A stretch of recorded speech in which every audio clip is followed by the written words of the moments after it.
Hello and welcome to the third edition of Hammers United's Fans Panels. We did the first one over there on this channel, so if you scroll back and have a look about a week, look for the thumbnail where it's basically like the video title to The Usual Suspects. If you look for a picture like that, you'll find that video. Then Graham and Knees Up Mother Brown did a far better video than we ever did, and if you want to watch that, get to the end of this video. In the last 20 seconds, there'll be a little box at the end. Click on that. That'll take you to that video. And while you're there, make sure you go and subscribe on his channel. Right. In this third one, we're dealing with the historical context, certainly, of Gold, Sullivan and Brady's tenure at West Ham United. But certainly some of the more recent aspects there's been. As we go and record this video today, David Moyes has responded to certain criticisms that he's not had any backing during the transfer window, certainly responding to any accusations that he might have a squad that's slightly too thin. And as you would expect with I think is a decent man and somebody who picks and chooses his words very carefully, he's indicated that he quite likes a small squad, that it's good for the youngsters to come through, and that he has had the backing of the board. And he seems to be trotting out that well-worn line, which is "we tried," which we know has been overused by Jim White at TalkSport, overused by David Sullivan, by telling everybody, we tried. We couldn't get him, but we tried. We tried to sign James Tarkowski, but it didn't quite work out. As it still goes at this time, there are still no signings. We look like we have a completely depleted squad. And so we're going to have a little look at that and also have a little look at the way forward for Hammers United, the way forward for West Ham United, and certainly what these three fine gentlemen think about everything. I am joined by Dave, I'm joined by Simon, and I'm joined by Steve there. Welcome, gentlemen. Good evening. Evening, Gonzo. Thank you, fellas. I'm going to start by being devil's advocate, if you like. We'll start, if I will, Simon just there, because he's the first on my screen. Simon, is there any way back that you can think for Gold and Sullivan? I mean, we've had back-to-back victories, so are things getting better? No. Thank you. No, there's no way back for him because it's built up over 10 years. And everything that they do, I think the trust is broken. I think with from the big stuff to the small stuff, everything seems to be disingenuous. Everything seems to be about how they can spin it or play it, and scant considerations given to supporters on every decision. And that, I think, from Bubble sticking that corner flag in the centre of the pitch at the Burnley game, that's where we're at. That the trust is broken, and I don't think there's any way back for them. I really don't. You think they've obviously learned nothing from what they was haven't, the have they? moment when Bubbles did that? They haven't, because, Pellegrini come in, he was going to change the way they did the transfers, and Husilos come in, and, it was a nightmare, let's face it. But then Sullivan's justification for it, and my friend Dan Marks used a very good comparison yesterday.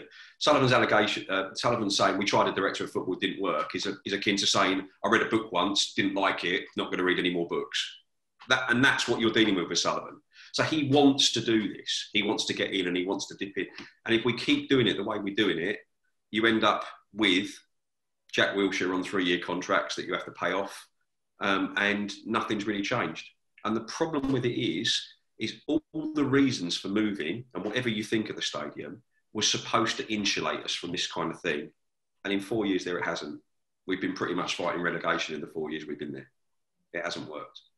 Do you think what you alluded to there about Pellegrini coming in, Husilos coming in, do you think that sort of plays into Sullivan's hands so he can now turn around and say, look, we tried, because he blames the fans for that, obviously, so he can say, look, we tried it your way once, now it's my way again? Yeah, I think it does. But I also think he's a populist. He's very thin-skinned.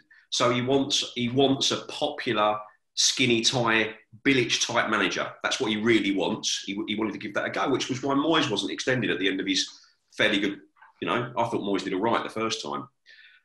But he wants that populist thing. He wants the swashbuckling look. He wants to go for this West Ham way. And when it doesn't work out, he gets to roll back. And all football clubs, when it doesn't work one way, they'll go another way. So you go from an Allardyce to a Bilic, you go from a Bilic to a Moyes. It swings backwards and forwards. But they have messed up. I mean, we're in their 10th year of their ownership. and we're no better off than when they arrived. When David Sullivan arrived, the first press conference he gave, he said he wanted to make West Ham the cheapest club in London. They haven't done that. And he said the last squad, the squad that he inherited under Zola was unbalanced. But look at us now. What have we learned from that in 10 years? Nothing. So we are where we are. Well, I guess how you define cheapest club in London, in many ways we are. Yeah, I suppose you could say that. They'll point to the seats up at the back that you need binoculars to see the pitch, and they'll say they're really cheap. But they jacked them up after a season, didn't they? You didn't get you had to sign for 2 seasons to get one, and they've gone up now. The kids' tickets have crept up, so we're not the cheapest club in London. You could feel that easily with £20 tickets, couldn't you? That stadium. I think the way we act, we're the cheapest club in London. Certainly, to be perfectly honest with you, the way they looking at the composition of the squad, you would think that. Just moving on, Steve. Obviously, you're overseas, mate. When we do these forums, when we do these videos, I often think when I read through the comments, and I always read through the comments every day, I often think it's very, very difficult. I've seen Dave numerous occasions at away games, home games, all the time, right? But I always think it's very difficult for fans that are overseas. They might be, what's everybody moaning about? Could you understand that? It's quite hard for them to attach themselves and think, well, I don't understand what all the fuss is about.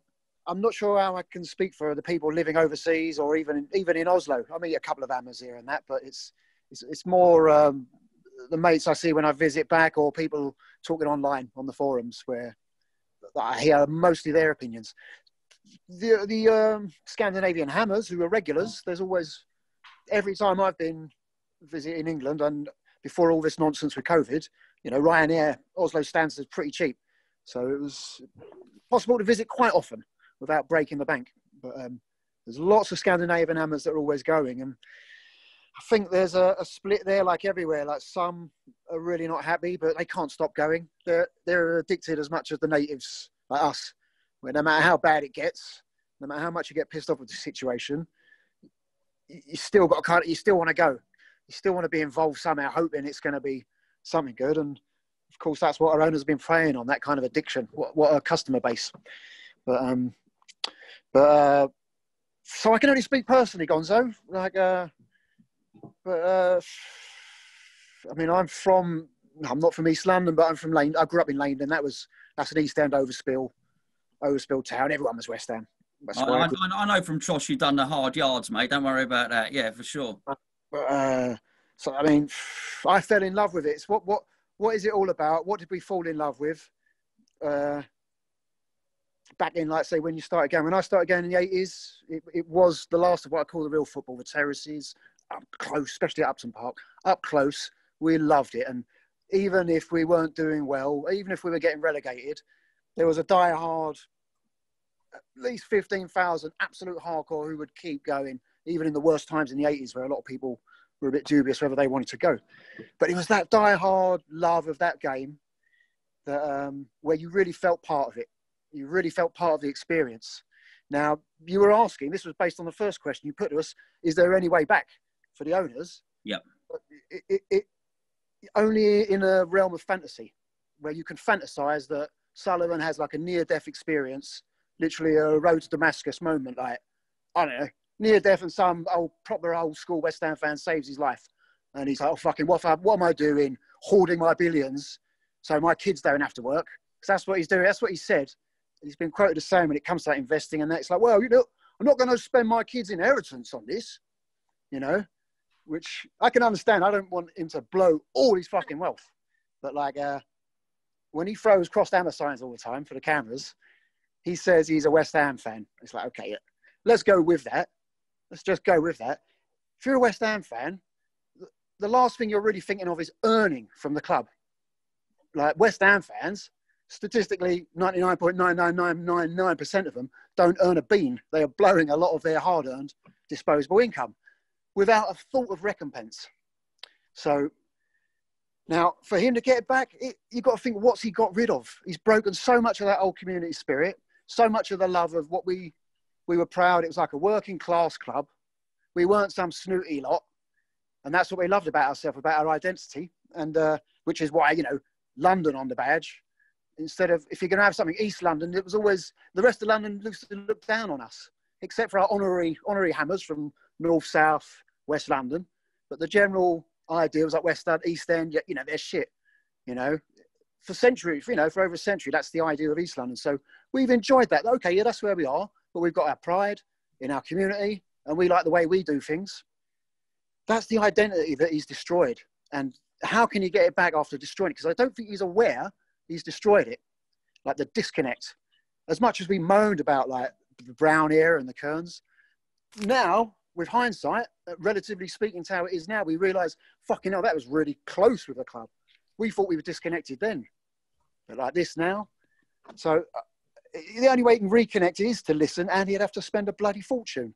He'd have to like risk his wealth to try and get things back on track, which is, she isn't just about spending on players. It's everything. It's the whole scouting network. The tradition we had of having a good scouting network for be it adults or youth academy.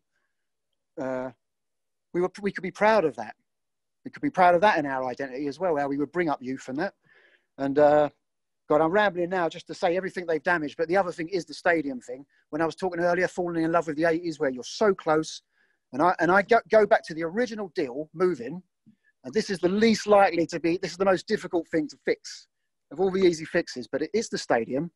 No one, generally speaking, from what I could tell, no one was interested in this move, despite all the talk of, look, bigger crowds, more affordable, a chance to break into the top four. It's like, no. If we've got to go around a running track like fucking Chelsea used to be with that dog track and that, no way. We always used to look down at those clubs with running tracks thinking, ugh, I'm glad we don't have that. God, I'm glad we don't have that at Upton Park. Isn't it much better what we've got, being in close? And it was until they made these promises of like, oh, yeah, you're going to be as close. Yeah, that's a sure thing. It's a deal breaker. If not, it's a deal breaker. Then and only then did I allow my head to maybe start overruling my heart. Because my heart was saying, no, fuck you, head. No way. It's not worth it. It's not worth it. Not with that big running track, all horrible. It'll be something different. Won't be where we're from. Now, that was the biggest betrayal. So that's it. To be able to go back, he's got to redesign the stadium, rebuild the academy, and really get in bed with us and listen to us. Let us tickle each other's backs, you know? Because if he were to do this, religious fucking knock on the head, remember, it's not going to happen, but that's what it would take. If he did that and really built us something we could be proud of, then he unifies the West Ham fans, and he's got the best fucking asset you can have in football, like in the Premier League. If you had our fan base united, saying like our owners, we now believe in them, they're doing the right thing, but they fucked it up long ago, and no, I don't believe they can fix that, because you see how much I was fantasizing for them to say. It sounds like a recurring dream. It sounds like you go to bed at night and you have this dream about Sullivan having a crash or something. The other thing is so outlandish. What you say, I agree, but all those things are never going to happen. You know, the stadium, the training ground, reconnecting for the fans. It's not going to happen. I think what we'll do is we'll revisit the stadium. We'll all have a talk about the stadium. I'm going to go to Dave now. I think what Steve said there was something really interesting, actually, was Sullivan being unaware of what he's done, Dave. He's unaware of the depth of feeling from the fan base. Again, you've done the hard miles. How much do you think things have changed for the worse? Yeah, I'd certainly go along with that to a large extent, Gonz. You know, I think that the trust is broken irretrievably. You know, I can't really see any way that they can sort of rebuild these bridges now. And I think also apparently there's sort of divisions even within the board itself. I mean, you know, sort of hearing rumours now that sort of, you know, Golden and Sullivan are sort of pulling in different directions, and Brady also, you know. But I just think there's been so many sort of lies or sort of cover stories. You know, it's as you say, you know, Sullivan seems to he wants to walk the walk, but he's trying to do it, you know, champagne lifestyle on the beer money, so to speak. Everything that we do seems to be done on the cheap, or they're trying to sort of, there's a smoke screen to cover the realities of what's really happening. You know, I mean, we were sold this dream of what we'd have at the Olympic Stadium. I mean, but really all we've achieved in the last sort of 4 or 5 years is bigger crowds, isn't it? And you know, to be promised sort of, you know, a world-class team in a world-class stadium. I mean, you know, you could argue we've got world-class sized crowds. I mean, how long is that going to last though? Because, you know, people are starting to see through the sort of smoke screen that's been put up. And, you know, I think of it, a lot of it is just bluster. You know, we're sort of told all the time, you know, we're putting bids in for players. You know, I mean, how realistic really is it to put in a £30 million bid supposedly for Tarkowski when Burnley are sort of valuing him at 50 million? You know, I mean, it's sort of absurd. You either want these players, you genuinely want these players, and, you know, unfortunately, you have to pay the market rate, or you know, why? It's like a pretense, isn't it? It's like you say, you know, oh, we made an effort. Unfortunately, the effort wasn't good enough, and they're expecting people to swallow that. You know, I just don't see that stacks up. You know, we look at the money that's going into the club, and you know, they've taken extortionate amounts of it out. You know, saying that they're genuine West Ham fans, and yet they're taking all these huge amounts of interest on their loans. You know, I don't really see that anyone in their right mind would believe a word that they say, because it's just been sort of strict to the point of no return now. You know, there is no going back. You know, I agree with a lot of what Steve was saying, and you know, in an ideal world, you know, in a sort of fantasy situation, yeah, you know, if Sullivan was to wake up and smell the coffee, but that's never going to happen. I think, unfortunately, he sort of lets his ego rule his head, and you know, unfortunately, over the 10-year period, it's like we continually make the same mistakes year in, year out. You can almost predict what's going to happen. You know, we'll be linked with umpteen players. We'll put in sort of tentative bids so that it looks like we're interested. Ultimately, we get outbid. And why is it other teams can sort of close deals on players, you know, without necessarily alerting umpteen other clubs to the situation? Whereas, you know, it's almost like we want every other club to know, because we're hoping that they'll go in with a higher bid than ourselves. You know, it's just a very sad situation, because, you know, there is so much love for the club, really. And I think, unfortunately, you know, as Bubbles has said in the past, so many people now have sort of turned their back because they just can't bear to see what's happening with the club, and, you know, feel like it's being run into the ground almost. Well, dangerous. You said the word pretense there, and I think you were alluding to the fact that there's a pretense that when we bid to sign a player, it's almost so as he can hoodwink the fans. Yeah. Do you think that also stretches to the manager, so the manager identifies a player, so he can turn around to the manager and say, look, I've tried? Yeah, I think potentially it does, Gonzo. You know, it's I think, you know, I didn't see the Moyes interview, but from what you say, I think he's been sort of, you know, amazingly diplomatic, if you like. But obviously he's, you know, he doesn't want to sort of upset the apple cart completely and be seen to be going up against Sullivan. But he must be absolutely distraught, really. You know, I don't really feel that he's had any backing at all. I mean, you've got the Diangana money, the sale of Hugo, etc. I mean, that's 20-odd million, of which we've spent 5. And, you know, I even read somewhere that I think David Gold had stumped up the money for that. I don't know how true that is or isn't. But, you know, it almost seems that they're just sort of asset stripping.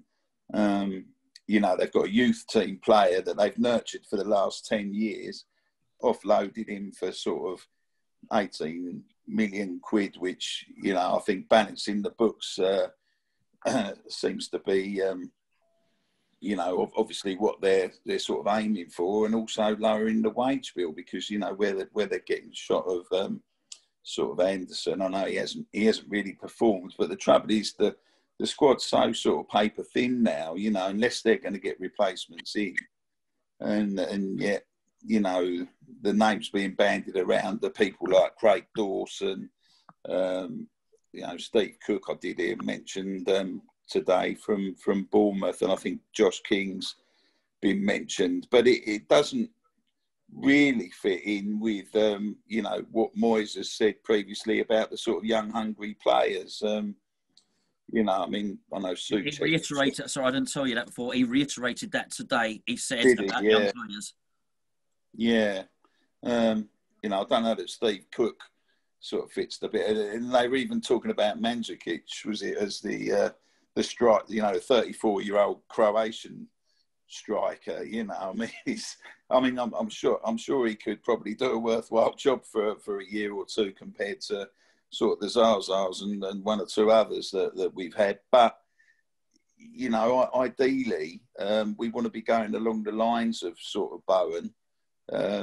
You know, maybe it's worth scouting around the Championship, because I think, you know, you can get a few more bargains. And obviously Suchek really at the moment appears to have been a great find. I mean, if those two signings are down to David Moyes, then I think realistically, you know, he deserves to be backed, because you know, they're probably two of the better signings we've made in recent times. I think if we had this last season. Yeah, I think if we hadn't signed those two, Gonzo, and obviously the form of Antonio in the sort of latter weeks of the season, but I think without those three performing to that level, I think we would have gone down. And you know, God knows what sort of horrible mess we'd have been in then, because, I mean, things certainly aren't great at the moment. You know, we've been lucky that we've had two good league performances now, which has... you know, unfortunately, I did sort of think at the time, well, you know, I hope this doesn't mean that we're not going to strengthen the squad any further, and that they might use it as an argument to say, oh, you know, we've got enough strength in depth, because, you know, I really don't think we had, you know, pick up a couple of injuries and we're going to be struggling. But it's a very fine line that they seem to want to walk constantly, you know. I mean, why would you want to run a club or a business like that? You know, you've got to have some sort of contingency plans, and we never seem to, you know, we never seem to look further than the end of our noses, you know, and it was sort of hanging on by our fingertips a lot of the time. Simon, anything you want to come back with on that? Just backing up what the guys said earlier, that Stephen alluded to it. It's never been great being a West Ham fan. You can't lay this all on Sullivan and Brady. In the 40 years I've been going to games, and I don't go anymore. I've been to the London Stadium 6 times maybe since 2016.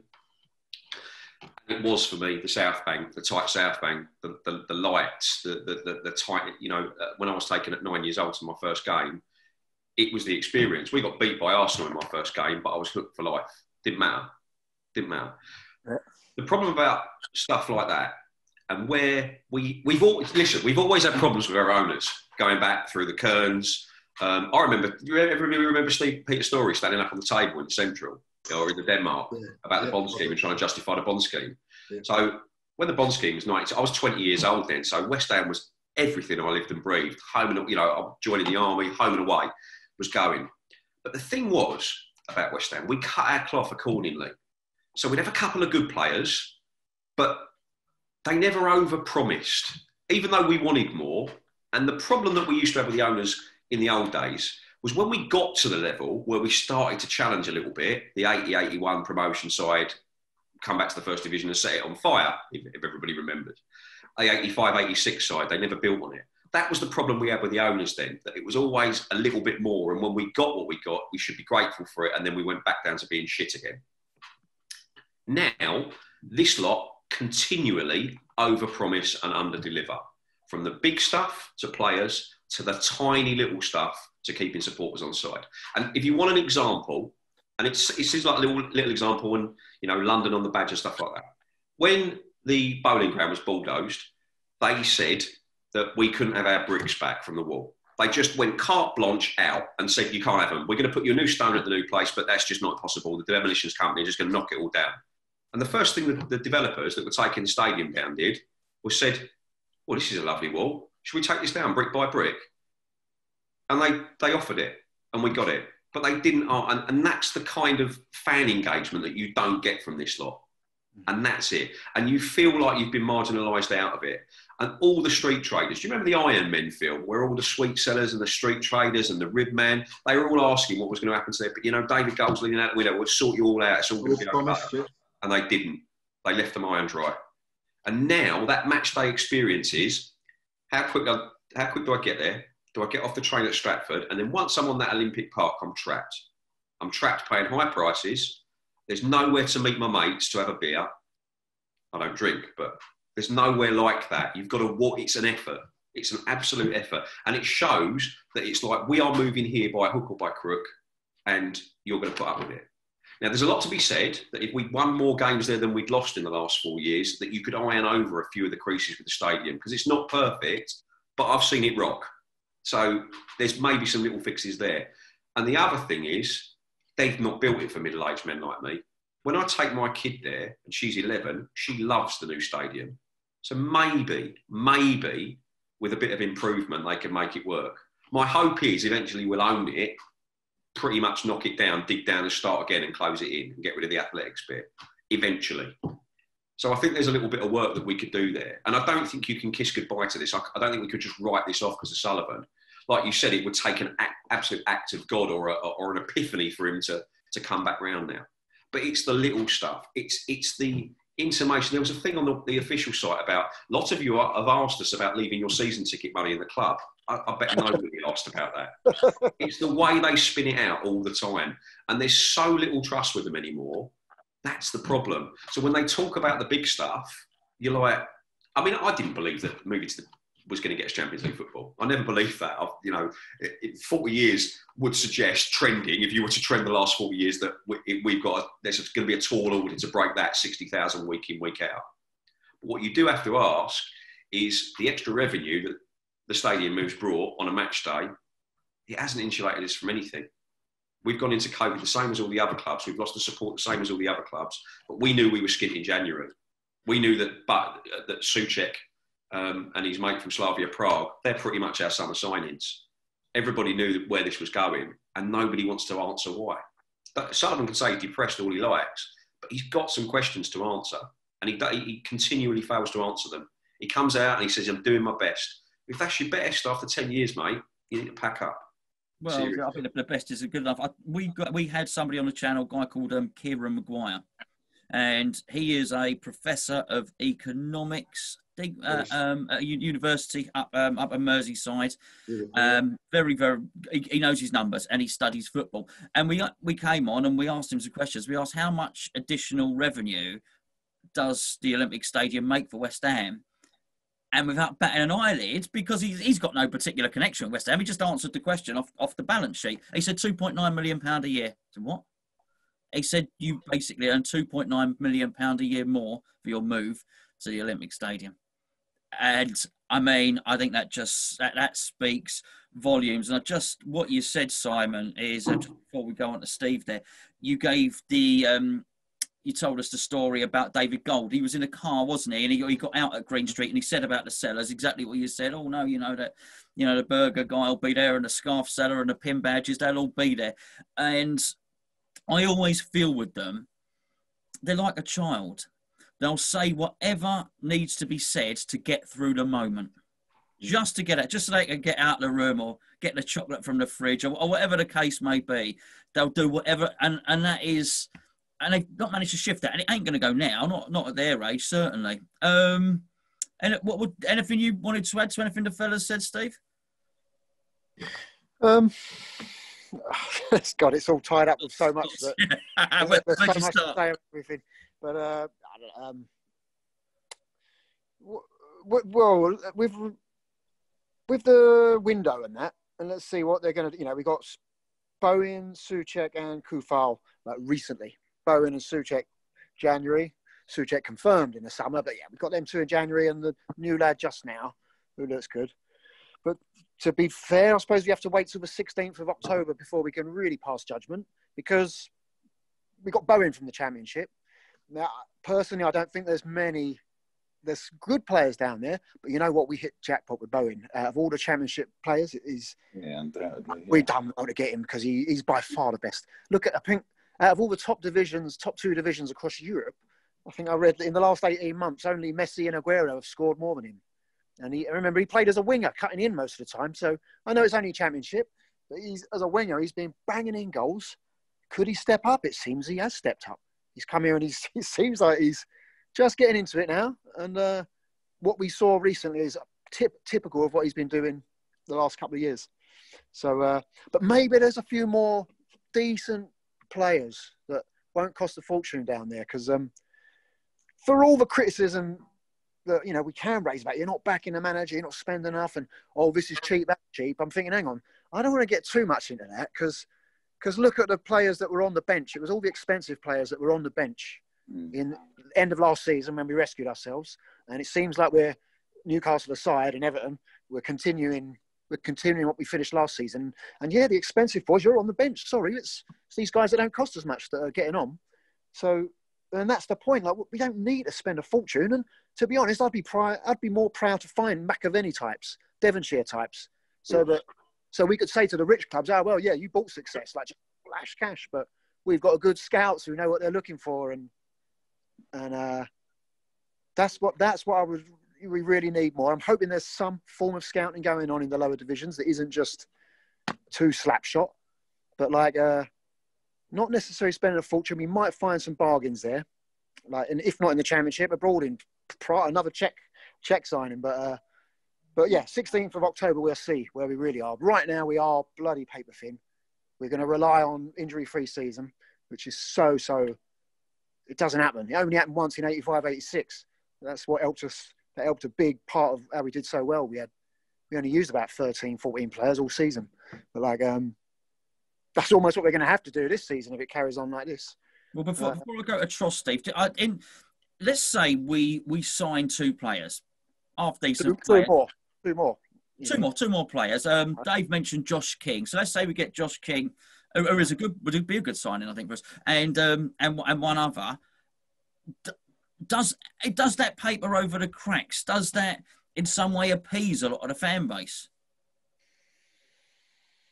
I think a lot of the fan base will say no, because there's a lot of people that do think there should be more action, more spending. I've got a slightly different attitude based on what I just said. Like, it's not necessarily spending, but if you wanted to appease me and a lot of the people that do remember our traditions, you'd like to see a better plan of action. We shouldn't be scrabbling around on deadline day. Like, you'd like to think that, because that's what Moyes recommended the first time he came. He did a bit of troubleshooting and assessment and said, yeah, you need to employ this, some people for scouting, a bit of this development, have a better system in place to get new players in, and how to treat them with some kind of philosophy once you're here as a club, some kind of philosophy somewhere where you're trying to head, not just success, bright lights, because that's as vague as it is right now. That's the game plan. Like, we're going to do really well if we buy well. It doesn't go beyond that. But if they set that up, then we could be doing things if we have a bit of identity, and that means a bit of patience as well from supporters. And there's so much impatience now based on the disappointment of all that's gone on. Selling up home, the idea was it's going to really move us forward, and 4 years after, and like we said earlier, there's no real big sign of moving, and we're back to where we begin every couple of years. We're back with a new manager who has a different philosophy, who's going to want different kind of players every time, with no game plan. So I think supporters with a couple more, they might be happy if we carry on playing as well as we are, because we are playing well, and there is truth in what some people say. If we're playing well and winning, people won't moan as much. But really, you'd like to think they'll make an effort in getting at least a couple more in, a bit of backup, and then you're hoping that we've at least can survive. Survive. That's the business side. That's the owner's side. They don't want to go down, of course. That's their worst nightmare. So I think, injury-free, with the spirit we've got, we can do really, really well, and maybe a couple more. So I'll give them till 16th of October, and then we'll come back to it, see what it looks like then. We'll have you back on, mate. But I mean, we get a lot of comments. What are you lot moaning about? I think what you said, there's context. There is context, and the context is the history, the promises, the move. That means they got no credit in the bank with us. They got no credit in the bank of a West Ham fan, which is actually, we expect the worst. We expect you to do badly. Dave said it earlier on. You can almost see what's coming, and you can. And that's why we're cynical, and that's why, look, we'd all love some lovely players to come. We'd all love everything to... But even if that all happens, you've still got problems with the stadium and everything else. But all we want is... Well, all we wanted to do was stay at our old home and have a team that we could be proud of, you know. And the team does look good, but I do think Moyes is operating with one hand tied behind his back. And I think the team looks decent in spite of the owners, not because of what they've done. I've got to apologise to ZZ Top over there, because I thought he was just I thought he was just an outside adjudicator. I didn't think you were coming in on this video, Tross, mate. Yeah, and then no, I thought a message saying, don't forget about me. Don't forget about me. Don't forget about me at the back, mate. No, I was like, to be honest, it's great, and I've noticed when we've done these panels so far, you know, it's really great to hear other people's voices, because we've kicked it a few times, right, Gonz, and we've talked around some really good stuff. But I think it's important, and one of the reasons I wanted to start doing these panels was to get different people on with different perspectives and different views, but find the commonalities across them. And you know, because when there's a few bits that we've talked about, but the one that makes the hair that I haven't got on the back of my neck stand up, you know, is when we talk about Jim White and TalkSport. You know, and we saw him looking to have another pop at a couple of different, you know, West Ham fans on TalkSport in the week. And you know, it's very easy to go up and go, well, you know, this is what they've done. If you kind of take a very marginalised view and you close it down and you keep the conversation on one point, obviously you can win an argument. You know, anyone can win an argument if you control the narrative in the way that Jim White and TalkSport tend to do. But when you start actually digging a little bit deeper, you know, and perhaps if TalkSport were a little bit braver, and if Simon Jordan was a little bit braver. And, you know, like last time I bumped into Simon Jordan was when we were at the playoffs, and he thought he was incredibly brave walking around with two chaps I know, you know, Nick and Bopper, who are two massive big northern chappies, 6'4", 6'6", you know, 19 and 20 stone apiece. And he thought he was a bit of a legend walking through a few scarfers at that playoff game. Didn't see much of him after the game, let me tell you that much. And I don't think we've seen much of him since. So Simon Jordan, I don't have very much time for anyway. But to look to try and control the narrative and stitch people up and make good West Ham fans look a bit daft, that they don't know what they're talking about and what are we all moaning about, etc. You know, well that's pot shotting. That's easy to do. But when you actually look to introspect, and you're brave enough to introspect and go down to the bare metal of where most of these problems and challenges live, you have to go no further than look at what West Ham was. You know, what West Ham was. West Ham was always a family. Right, the club was always a family. Simon talks about his first game, you know, when he went over when he was 9 years old against the Arsenal, and they lost, and he was hooked. You know, I know because I've kicked around with Dave beforehand what his first game was, and I went the year after, you know, against Villa. I think we won 2-1. David Cross scored. I was a kid. I remember the North Bank breaking into a verse of The Referee's a Wanker, which kind of the book Thomas. He was a bit of a legend in his own right. And I was hooked, you know, and I must confess, and I don't think it's very well known, but the first football match I actually went to see wasn't over at West Ham, it was over at Highbury. And I went with my next door neighbour, and I went over there twice, and I didn't really know what was going on, to be honest. You know, it was just a bit flat. And I went over at West Ham, and my mate Danny up the road, and my uncle Mick had always gone over West Ham, and I'd always been fascinated because where I used to live, I could see the floodlights in my back garden. You know, I was a local. And I went over and they broke into so, and I was hooked.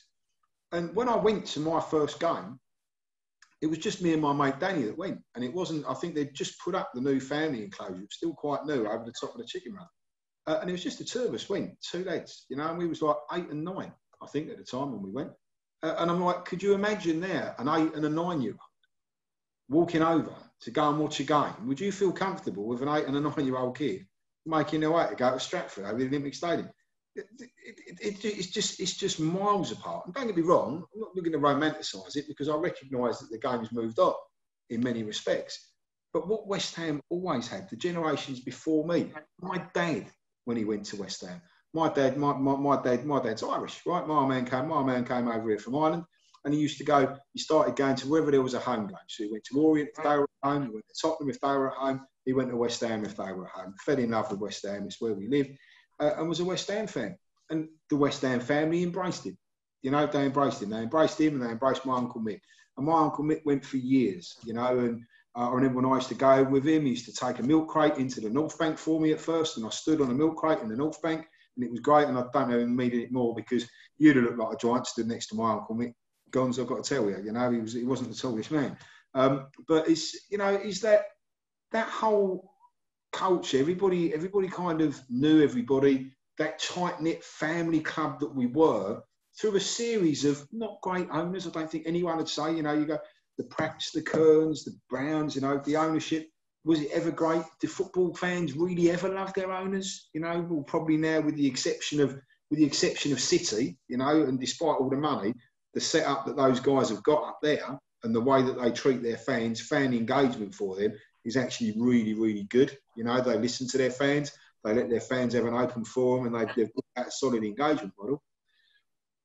But what we always were, I felt, and one of the reasons I got involved with Hammers United, I felt that this board and the manner of leadership, the style, the approach that they've taken and had with this transition, and transition's a really important word, with this transition from the Boleyn over to the Olympic Stadium, I think it was Simon that was talking about Ironman and that video with, you know, David Gold going down Green Street and promising sweet sellers that they'd have a space and they'd go over there. And obviously that hasn't happened. You know, like, look at the Midman. I think he was bounced about like one of your pinballs, mate, on one of your machines, you know, until I think he's finally realised that he couldn't do it.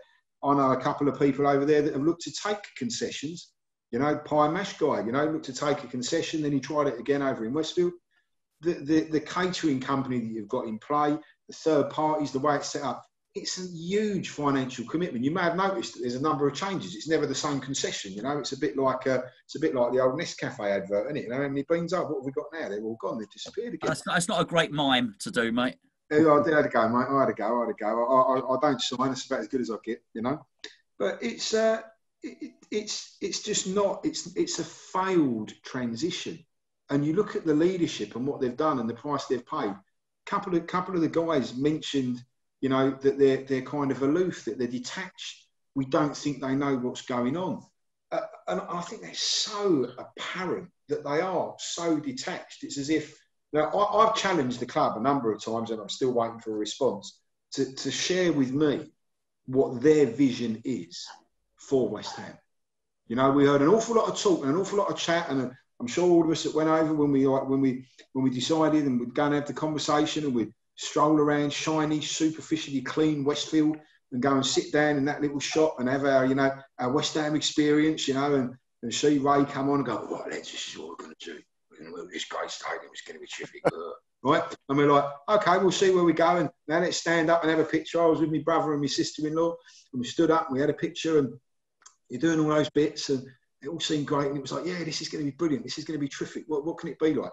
Maybe we can get over the fact that we're going to lose the bowling. You know, at the time when I was sitting down in there, I wasn't thinking about the experiences I had when I took my brothers over to the bowling for the first time. And I remember their first game, well, my youngest brother's first game was a game against Sunderland when we were 2-0 down in the cup. We're playing absolutely terrible. Evening game under the lights. Mad Dog Allen comes on, right?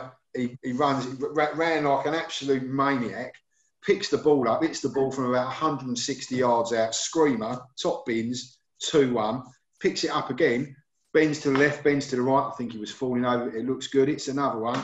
Bang, 2-2. And you're like, we're going to win this. Then all of a sudden we turned up. It's like 76, 77 minutes. We turned up. We're knocking the ball around. It's amazing. We're under the lights. It's all great. Sunderland break, score 3-2. We're out of the cup. Sounds like West Ham to me. That's West Ham, right? That's West Ham. Remember it well. Ham, right? That's West Ham. That's our West Ham.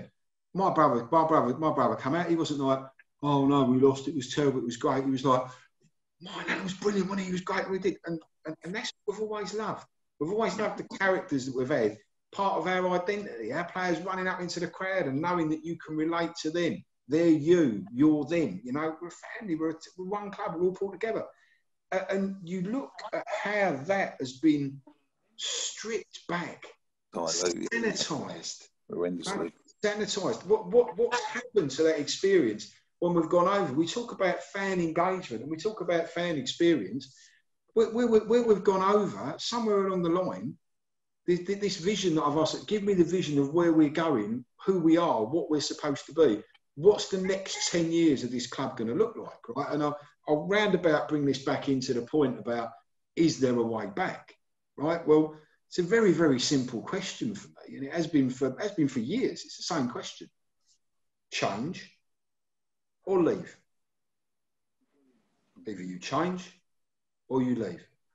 If you're in this role for 10 years and you've been doing what you've continued to do and you have moved further and further and further away from the fan base, you have become aloof, you have become disconnected, you have made yourself an island, you have refused fan engagement, you have broken promises to meet, you have broken even the supporters board, and God knows, I know that there were some good people on there who wanted to do good things, but disenfranchising them, seeing people leave that board, then going, we're not going to make, that's not going to meet anymore, when we now currently don't have one as we're looking to try and build out a new construct and all that stuff. All of those things, all of that detachment over that period of time brings us to this point where we are today. And I'm a bit like, well, what is West Ham now? You know, I made the point, I think, when we were talking a few weeks back, they talked about season ticket renewals, right? And I recognise we're in a COVID climate. As you know, I do a lot of commercial stuff globally. I see more than most what that commercial footprint looks like and the impacts of this crisis on a global scale. But the West Ham problem is not COVID. We had an 86% renewal rate, which means that we had 6,000 season ticket holders walk away from this club. And like I said before, we're all talking about the bowling and how we loved her and how great our days out were over Upton Park. But imagine if it was 20 minutes into West Ham Tottenham, no, West Ham Man United under the lights, and we look towards the North Bank, or the Centenary Stand, the Trevor Booking Stand, as they continually renamed it, and everybody turned around and walked out on 20 minutes, right? Because that's what's happened here. You know, that's what's happened here, and that we've lost 6,000 fans, and I called that out, and then I saw, you know, a couple of people go, "Oh, Josh, you know, you were saying like, what did the club do to try and see if I'd stay?" Well, I didn't. Like, no one said to me when I said I weren't renewing. No one phoned me. No one spoke to me. No one tried to keep me. No one made me feel valued. You know, like I cancel my insurance on my dog, or I cancel a PayPal subscription. You know, the world and its brother phones me a million times and chases me everywhere I go for £3 a month. You know, but you're a season ticket holder. You follow West Ham home and away for decades. You know, you put in the hard yards, and as was mentioned earlier, you know, no one looks for any recompense. No one's looking to get their pound note back that they've spent. We pays our money. We get what we get, right? But there's no, oh, well, you're a loyal fan, you're a loyal supporter, you've been here for X amount of years. Come and look, what can we do here to reconnect you? How can we reconnect? How can we bring this back? What can we do? There's none of that. And I called that out, and then magically, right, as if from nowhere, a survey gets sent out to people who have given up their season tickets. And they're like, why did you leave? What were the reasons you leave? And I can't wait, you know, when we look to get to, and I do believe we'll get to a position where we'll have some kind of forum engagement at some time with the club. I can't wait to understand what some of them say, because Hammers United is very shortly releasing its own survey, and we're asking the same questions. And I've already got a shed load of people who have given up their season tickets and the reasons that they've given up. And I'm looking at doing a little bit of a marry-up to see where we are and what it looks like. And bringing all that back in, when we talk about, is there a way back? Is there a road back? You know, despite my broad-shouldered shaved head and furry beard, I'm actually a romantic, right? I am a romantic, and not a new one, not a Depeche Mode one, down in Basildon in front of the sign, Stevie Alexander. Right? But I'm a romantic, and I'd love to think that there'd be a happy ending.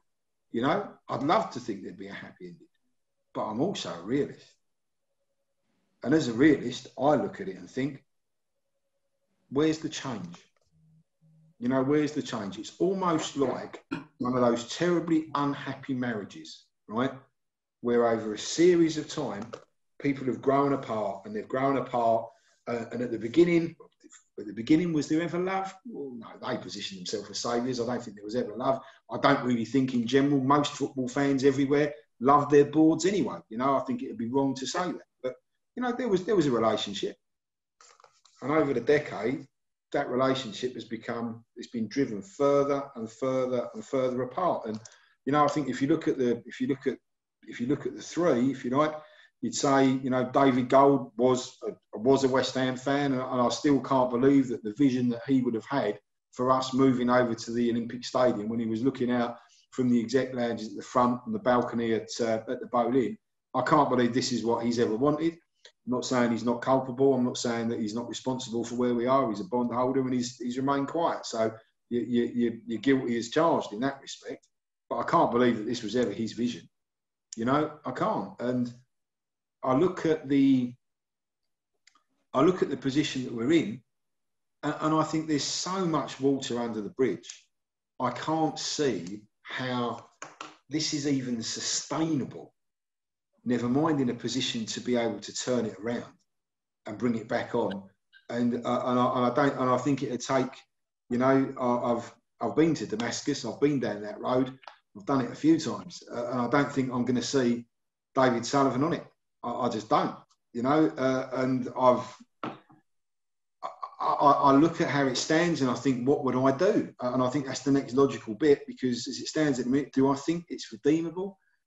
If it was mine and I was bought in, right? If I was bought in as a consultant, they said to me, do you know what, Tross? You've got an awful lot to say to yourself. You're a bullshit yourself, right? Let's see what you've got, right? Come on to the board, work with us for 90 days. Let's figure out what you think you'd like to change, you know?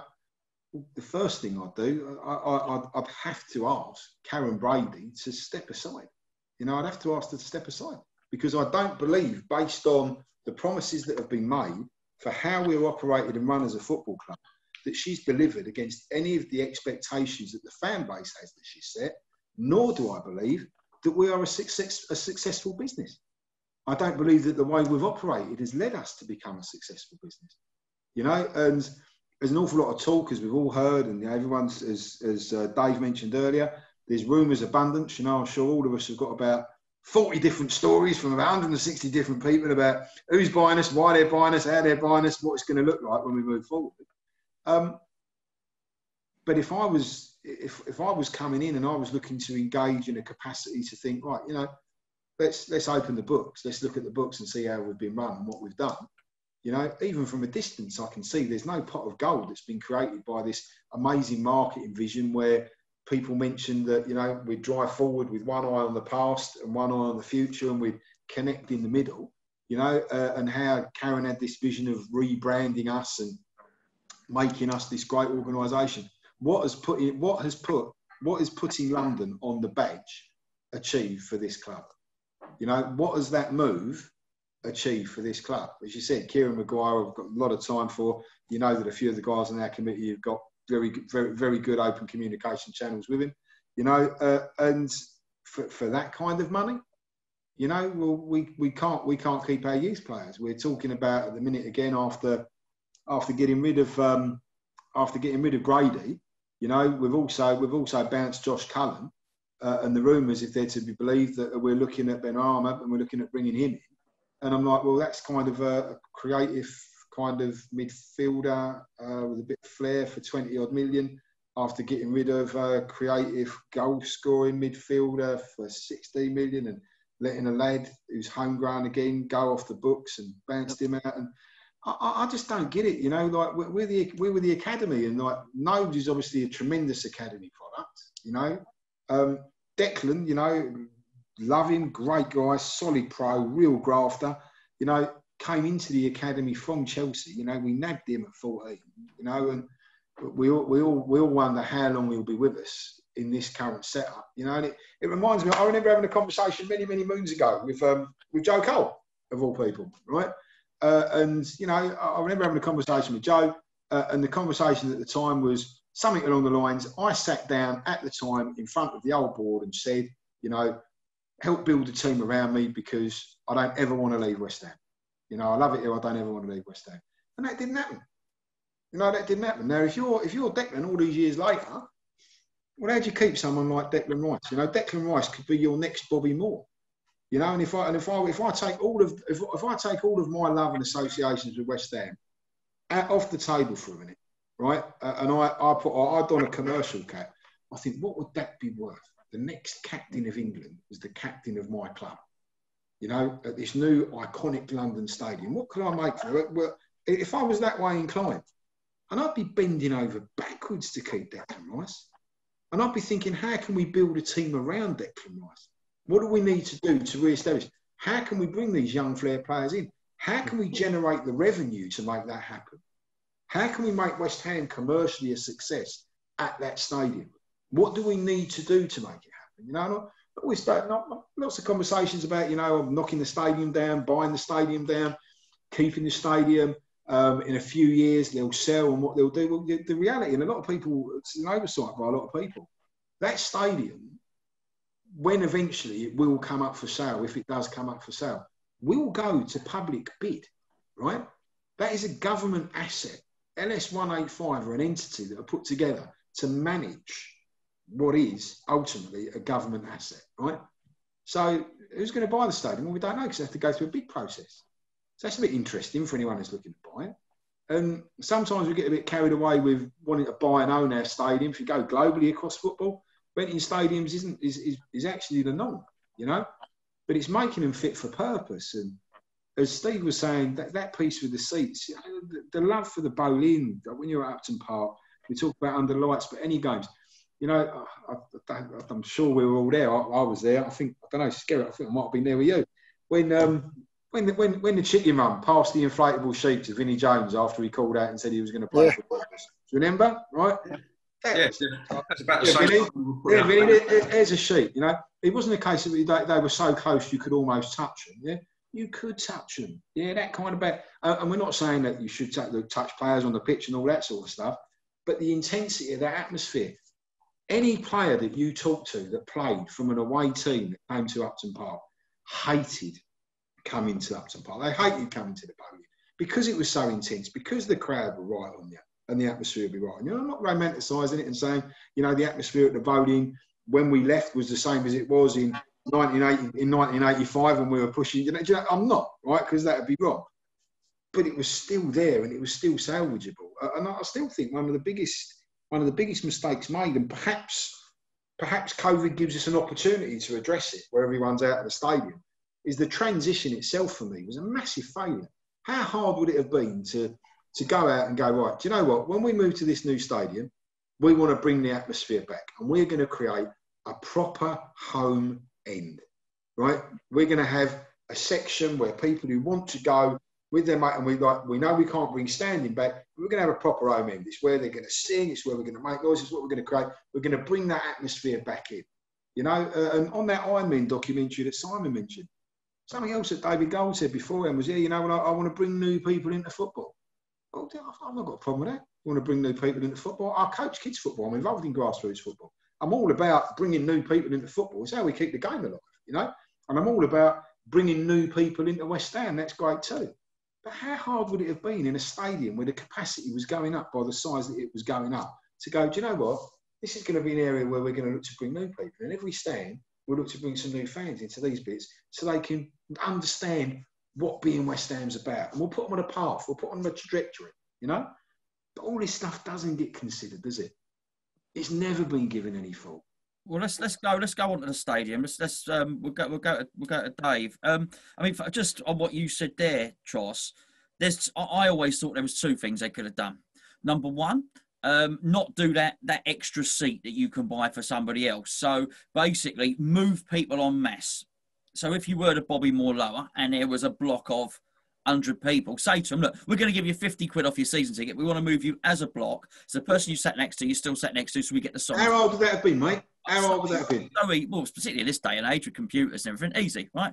The other thing, or potentially, if you didn't want to do that, to get the noise going, which is really what it's all about, is to get the away season ticket holders, right? And just say, right, okay, you lot, bang, you've got there. Again, we're going to reward loyalty. You've got away season tickets. Again, your season ticket is £100 less than anyone else's, but basically the trade-off is we want you all to stay together. We know you're going to stand up. We won't look, honestly. And you just make some noise. And I think if they'd have done that, then both those things were done. I'm interested, Dave, because let's all go around and let's all have a talk about the stadium now, because I do think where Steve said earlier about bringing the extra players, he's going to wait until the end of the window to have a look. Even if that happened, even if we've got a good team, the stadium is still a massive issue because of the seats and stuff like that. I'm interested, Dave, did you buy into it at the start, and what keeps you going? Yeah, sure, Gonzo. Yeah, I mean, there was an opportunity where they sort of said that it was going to be possible for people to sit with friends and family, and you might be able to sort of book en masse. So, I mean, there was literally a group of about 40, 50 of us that went over to that shop in Stratford to sort of book our tickets and be shown sort of what our view of the pitch was likely to be. And, I think they couldn't actually accommodate everyone in a block of 50. So it ended up, I think, maybe people didn't have the I can't remember now whether it was like a point system or there was some sort of you had to have some sort of meet some certain criteria, I think, just to be guaranteed your seat in a certain place. So we actually ended up with about 30 of us downstairs in the Bobby Moore Lower, and then the other 15 were sort of sat together upstairs, which, people were sort of relatively happy with at the time. I think the fact that subsequently those numbers have dwindled has sort of been testament to the fact that the stadium certainly wasn't what we were promised, or certainly not what we envisaged. And when you get there, I mean, with the exception of probably a handful of games, I mean, possibly the sort of Chelsea Cup game, the Tottenham home game when Lanzini scored at the end. I mean, there have been instances where the atmosphere has been good, and obviously, I mentioned earlier, the fact that West Ham can now attract a 60,000 crowd is a positive, but there's so many drawbacks against that. You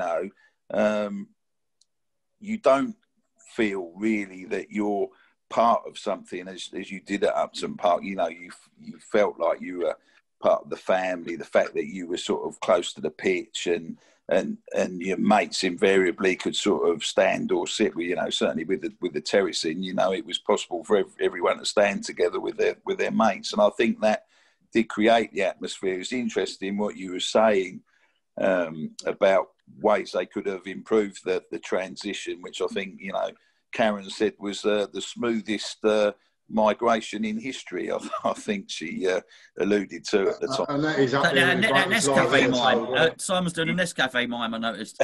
Yeah. Which is sort of absolutely laughable. But also, I do remember, when we were over at Westfield, seeing, this is what the ground is going to look like. This is your view of the ground. And, we've got this wonderful cop stand along the side of the pitch, the east stand. This is going to be the sort of the cop stand, so to speak, where possibly the sort of loyalist fans can go and make a hell of a racket. Well, I mean, my brother had a season ticket over there with my three nephews, and I certainly wouldn't say that it was on a comparison with sort of other stands where teams' home fans go and sort of get behind the seat. It didn't have that sort of roar to it. Not like even the North and South Banks at Upton Park. There was always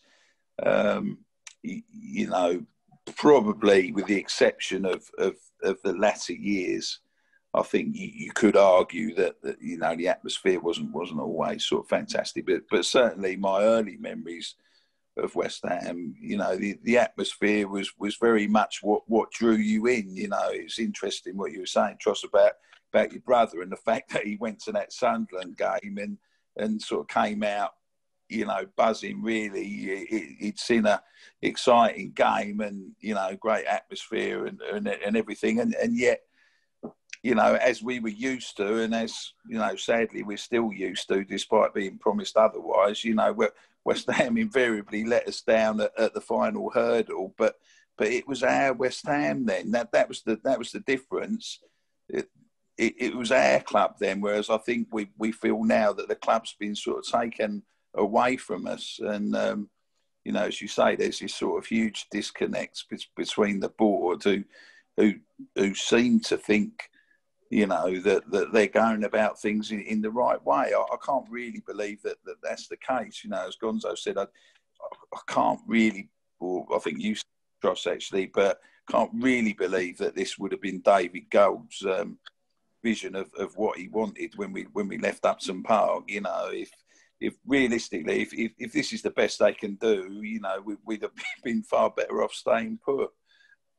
You know, if we're only making a couple of £1 million extra a year, you know, I thought the whole object of the exercise was that we were, by only paying a couple of £1 million in rent, we were freeing up so much money that we were going to be in the sort of leagues of the Man Cities of this world where we could go out and buy 50, 60, 70 million pound players. And, you know, I mean, it couldn't be further from the truth, could it really?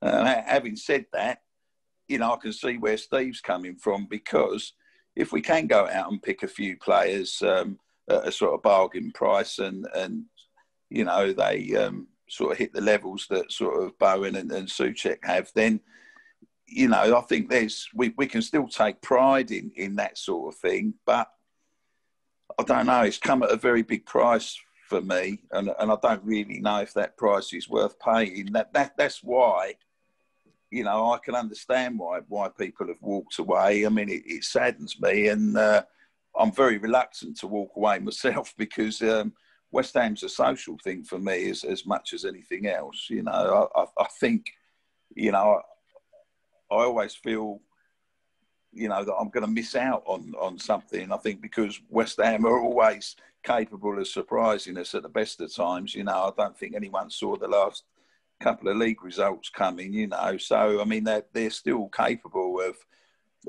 springing that surprise. And, you know, that's something that's always appealed to me. But I just think the way that the club is being run, you know, desperately needs to change. I mean, as you say, you know, I think, you know, Lady Brady's contribution to it all is minimal in my book. I mean, she's so far removed from what we want or what we expect as West Ham fans. I just, you know, it just saddens me that they haven't learned. You know, they can't seem to see why everyone's so upset, and yet it's, to most of us, it's blatantly obvious where they're going wrong. I don't know what the answers are, but I think, in my mind, you know, the sooner they go, the better. I think it's an irretrievable situation as far as they're concerned now. Yeah, I think we're all counting time. I think everyone's counting time, and people keep on saying this date of 2023, like it's all going to happen, like they're going to go in 2023. I'll tell you what, people are going to be very, very disappointed if they don't. But I think they've got to have tremendously thick skin themselves if they think they're going to hang on until then. Simon, do you see a massive difference? But for instance, Dave alluded to it, that there might be a bit of a disconnect between the owners. Tross certainly suggested and spoke about Brady as well. Do you view them individually as three people differently? Do you judge them all differently? Sorry, he's muted. That's a first. He said he loves them all. He loves them all dearly and equally. Do I? I have to be careful what I say here, because I don't go often enough to really pass judgment on this. No, I view him as GSB. The chief exec represents the chairman. I suspect David Gold's pushing on a little bit. I'm going to cut David Gold a little bit of slack. If I buy in that he, not just because he grew up at 442 Green Street, has he mentioned that? Has he mentioned that? Once or twice. Abject poverty. I don't know if anyone he knew because he keeps it quite to himself. 343, it was 442. He don't like to talk about it. I think Brady represents David Sullivan. I think she always has. I think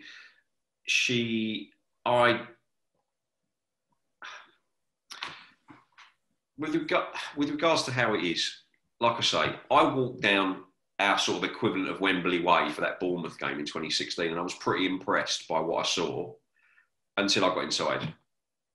But then I thought, all right, we never do anything properly. We could maybe make this work. And we won that game late in the 90th minute with an Antonio goal, if you remember. And everybody went away sort of fairly happy. I would like to go there and feel like the people working there didn't hate me. That's my problem with it. That is my problem with the stadium in a nutshell. I can look beyond the sort of lattice work canvas bits that cover up little bits that are missing. My friends where I go have quite good seats. And like I said, I've only been 6 times. I can get over it. And I do think we can make the place rock if we win. And you know what? I'm not a negative person. I think we're stuck with it. I think we can improve it, but we're stuck with it. So you can keep coming back to it, but it is what it is. We ain't getting the bowling back. The flags, there's flats there now. But I would like to go there and feel like everybody that worked there, from the people that man the club shop, to the people that do your initial search when you first get in, to the people that man the ticket barriers, the people showing you to a seat, didn't hate me. That's it. That's what you need to improve. And the problem is, they're really, really simple little changes. That's all that needs to be improved. People need to just be treated a little bit better. But there seems to be, every announcement from the board seems to be like with a shrug of the shoulders and a pernicious, have we got to talk to you lot again? Have we got to spin this out? And that's what it feels like. And I don't, like I said, I don't go often enough anymore. I don't want to go anymore, and that's sad. I do enjoy when I go because is it the stadium? Is that why you don't want to go anymore? No, I think it's everything in football. It's a bit of everything, and it's the Premier League. You can't put all this in goal, Sullivan and Brady actually because football's changed. It's the shirts changing every season. It's being proud of the biggest advertising screens in the world, and everything on those screens is buy, consume. We're just being treated like transactional customers and you've got an emotional buy-in. And that's changed, and football is changing, and they're not doing it. I'm nearly 50 years old. It's not going to go back to how it was for me and Steve in the 80s and me and Tross in the 90s and the 2000s. It has changed, and I've got to get on board and accept that because I can't just keep moaning about it all the time. I don't buy papers anymore. I don't contribute to the fanzine anymore. I don't interview the players anymore. I don't interview the manager anymore.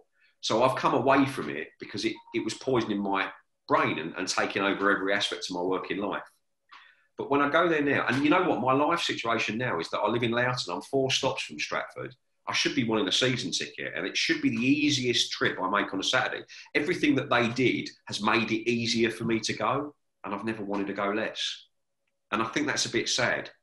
When I take my kid, she likes the place and she wants to go, and she likes to see how I react. Because listen, when a goal hits the back of the net, I still love it as much as I always did, and I always will. But it's just different now. And it just feels like from the second you step on that park, they're just rinsing you for everything they can. And you're like, okay, so if that was getting the revenue to buy the players, I'd kind of buy in on it. But it ain't. And someone's taking that money and it's going somewhere, and it isn't going back into the club. No. I think what you said then about they've made it more easier for you to go, but you've never wanted to go less. I think that's... that's quite. You should probably be inscribed or printed on something. Really, that's because that's indicative of everything that's going on. Steve, just so I can get you mentioned the Scandinavian Hammers earlier, and I used to see them. I used to enjoy a pint or two because they used to have a deal at the Moxie down by just by the station there, so they used to get a discount there and stay over. So I used to have a pint or two with quite a few of them there, and they used to pop onto the boats and see us. So I take it you have been over a few times to the stadium. Well, yeah, quite a few times the last few years. I try and the excuse I can give myself is my dear old mum lives alone, so when she finally pops her clogs, it's harder for me to justify digging into the budget so much. But I tried to get over at least once every 2 months, at least. And often I could pop once a month, sometimes more if it's cheap tickets, a couple of good matches. So I've managed to catch a good handful. My first match was the Chelsea home match in the Cup, which still stands out as one of the better atmospheres, even though... That's it. The geezer was climbing over the thing and all that. Yeah. Well, it's... We were playing later. That was an interesting time. That was the real... God, that actually could have been so much worse, I guess. But yeah, that people were learning a lot of stuff quickly about the new stadium and the move then. And for me, it was to physically be there the first time. I really got to see what I'd suspected. And what I'm getting to is I didn't watch the Olympics. And I was 2012. I was busy working the whole summer. That was my prime time for work. I didn't really get a chance to see it. So I knew back home there was this big event, London Olympics, and I was vaguely aware that the nation fucking, really got into it, and it was a bit special. People really love their Olympics. I can dig that. That happened. But I didn't see any of it, so I wasn't really familiar with the stadium, really what it looked like and how it was configured, etc. But I was just vaguely aware that somehow we've been promised, with James Bond technology, state-of-the-art retractable seating, we're going to bring you as close as you are at Upton Park. And so in my ignorance, I'm thinking, okay, so you're talking about like a giant Upton Park then, are you?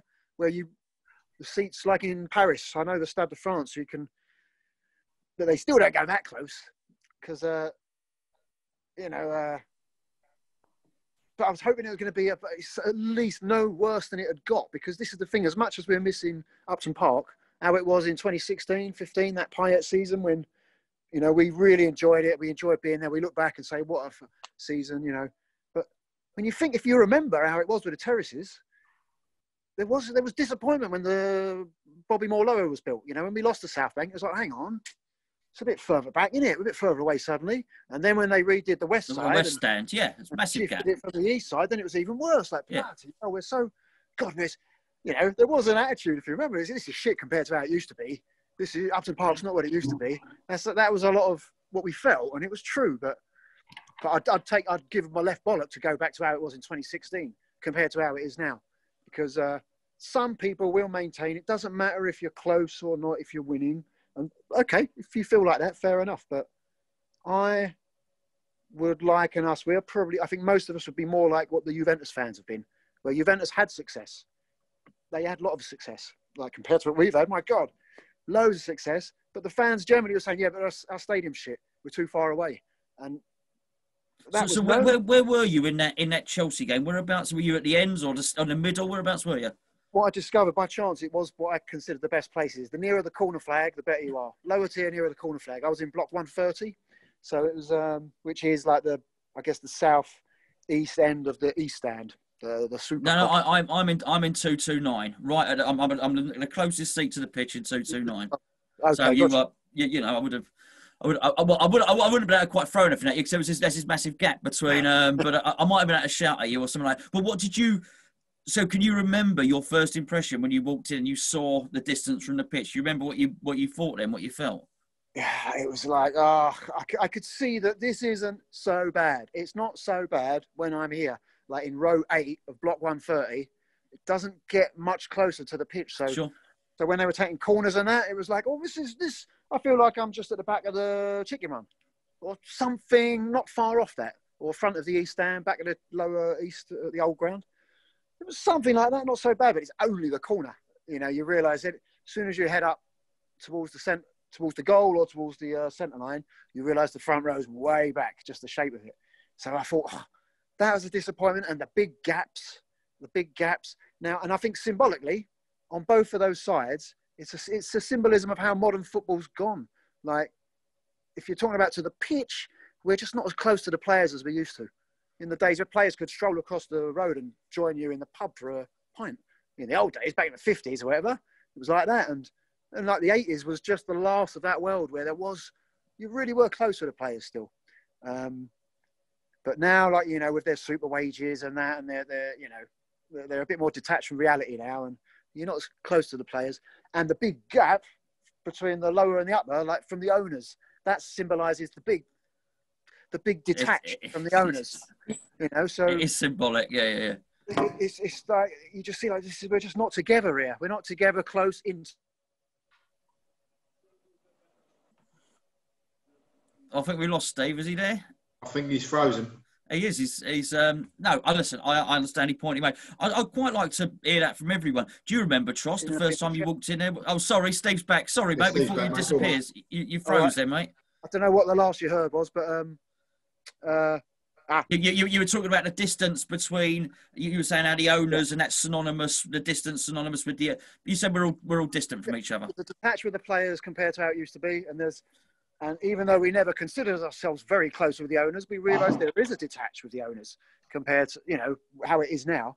But it's just a shame because I think a lot of the other stuff, like it is sterile walk and that, but I think they're small fixes. The walk from the stations to the ground, it's a long walk and it's boring, it's horrible. But these are easy fixes. If they could just can't you get the old scarf sellers? Can't you get some old cheap hot dog? Give us the choice. If we want to spend more there, then let them deal with market forces. Let some cheaper, cheerful burger stands and see those of us that want that can get that. And these are small fixes. The big fix was missing from the beginning. They should have had a way of converting that stadium to where it is a giant Upton Park. What we were used to.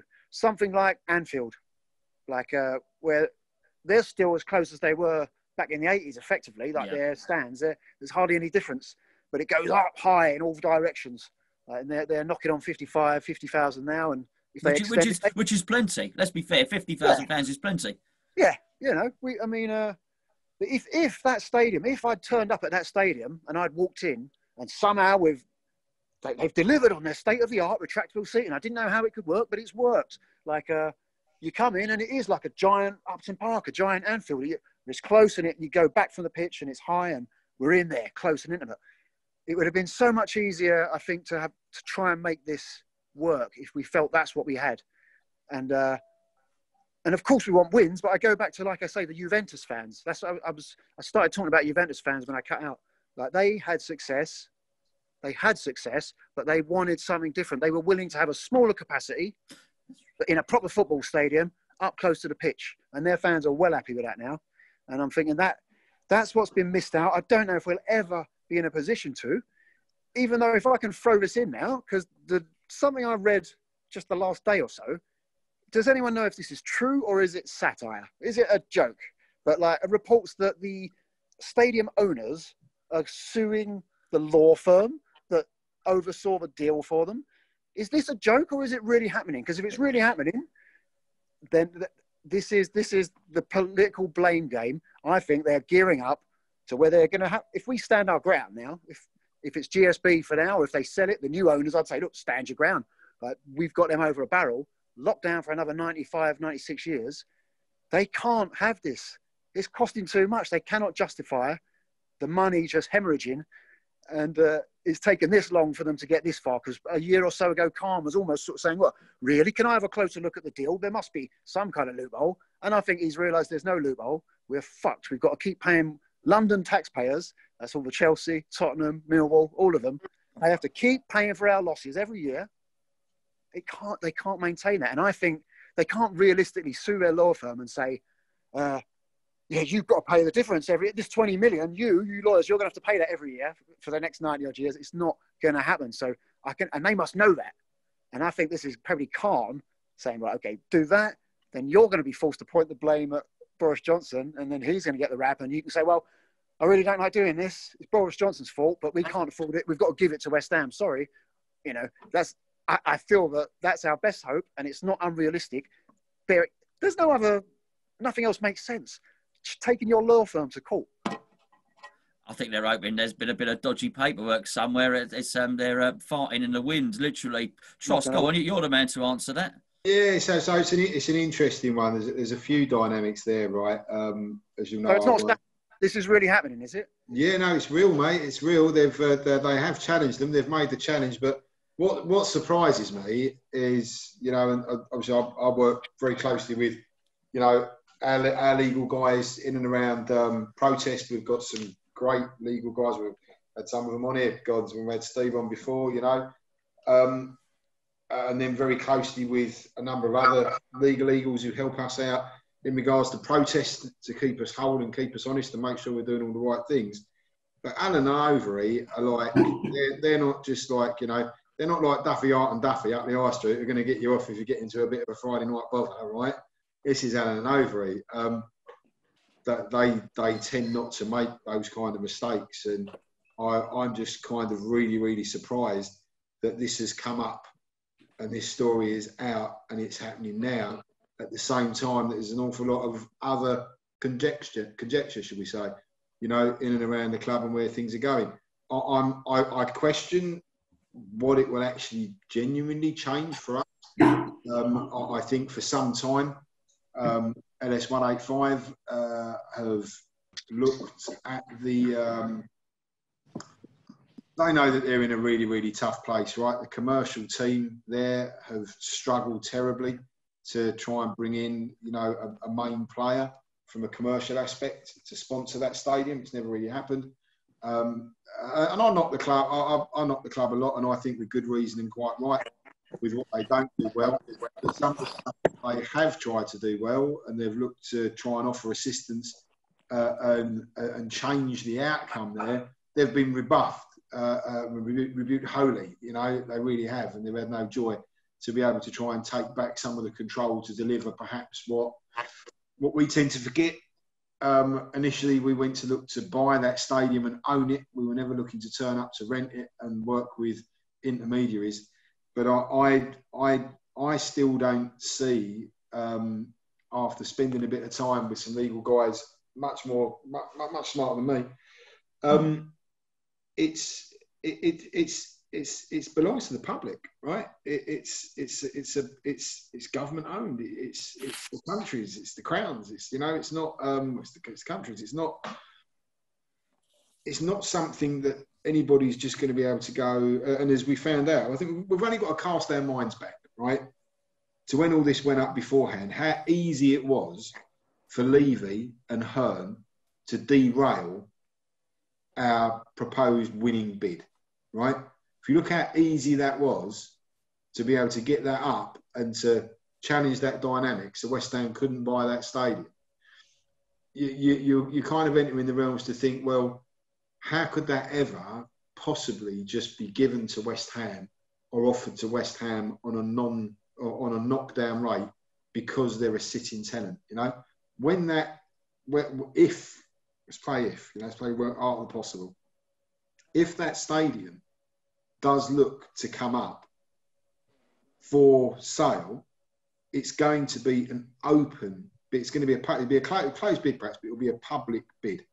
Everybody will be able to look to buy it. And if you look at some of the people that would be interested in buying it, you know, it's a lot more attractive to look to buy with an anchor tenant, even one that's not buying, who's not spending a lot. Because let's get this. Because I don't want to make the assumption that everyone's going to know that watches this. Our lease is watertight, so even if someone does buy it, they still have to provide us with a football ground. Exactly that. Right.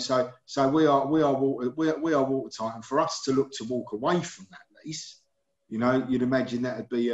I'd like to think if it was the five of us and we were sitting around the table and someone said, you can stay here, guys, for the next 95 years. You know, you're laughing, you know, and you've got to pay the square root of a pint of lager and a packet of crisps. You know, I go, we're quite comfortable with that. We think we'll stay for rather a long time, actually. Yeah, how much you going to pay us to bugger off? Yeah. What about if we give you a packet of crisps and a bag of scratchings? You know, we'd be like, go on, you bite. Give us, that's it. Give us £1 billion and we might leave, yeah. So when you start playing, okay, let's kind of let's pretend we were on that road that Stevie was talking about earlier, you know, and we've all banged our heads with David, you know, and we've all had a little bit of magic going on, and we think, what would it take? You know, well, who would want to get rid of the anchor tenant? What would they want to do? How much money do they think they'd be able to generate from that stadium if you looked at it as a facility by kicking out a Premiership football club? Probably to the tune, because if we're going to go anywhere, we'd want to go and build something, buy something ourselves. We'd probably want a couple $100 million just to leave, right? What are they going to do to generate a couple of £100 million in that stadium without an anchor tenant that's not a Premier League football club? You know, they're not going to bring athletics in there for the money. Cricket ain't going to make the money. NFL on tour ain't going to make the money. But what perhaps somebody may be looking at, and I'm a bit like you, Gonzo. I don't like all the conjecture. I don't like going, yeah, well, this is where we're going to go. These are the people buying us. But there are a couple of well-documented, interested American parties who are VC backed, and they are very, very keen. And VC means it's a venture capitalist, a lot of investor money. A lot of investor money, and they've got money. They've got a certain amount of money, somewhere in the region of, I think it's about 300 million, that's in play with one, and about the same with another. And they've both got two very different models. One wants to look to try and build out a football club and wants to build out a brand and sees a great opportunity to enter Premiership football. And they've been looking at this for about 2.5 years for the right club, right? Well documented if you do a bit of homework. Then you've got another one that's actually looking to buy into football as a brand because it sees the price of, and it's something that we probably don't get our head around, but the price of football clubs here compared to football clubs, American football clubs, the difference is massive, right? Yeah. Entry-level American football clubs, 500, 600 million quid, 750 million for anything that's half sensible, and then into the billions when you're looking to get a sensible NFL club. And there are parties that have raised good funding, good money, because they believe in a vision that would mean buying a football club in the Premiership and then buying other football clubs in other parts of the world, standing that capability up, taking it public and looking to drive the rights. Now, if you had that kind of idea, then you're the kind of company, you're the kind of business that would love to take an Olympic stadium and own it, because you could bring different teams in for different games and all sorts of money spinners. There's some interesting options, but I don't see from where we are today the legal challenge that Stevie was referring to beforehand. Whatever happens, even if Alan Overy did drop a ball somewhere, which I'd be very surprised, they're a very, very good law firm. But if they did drop a ball, they'd settle.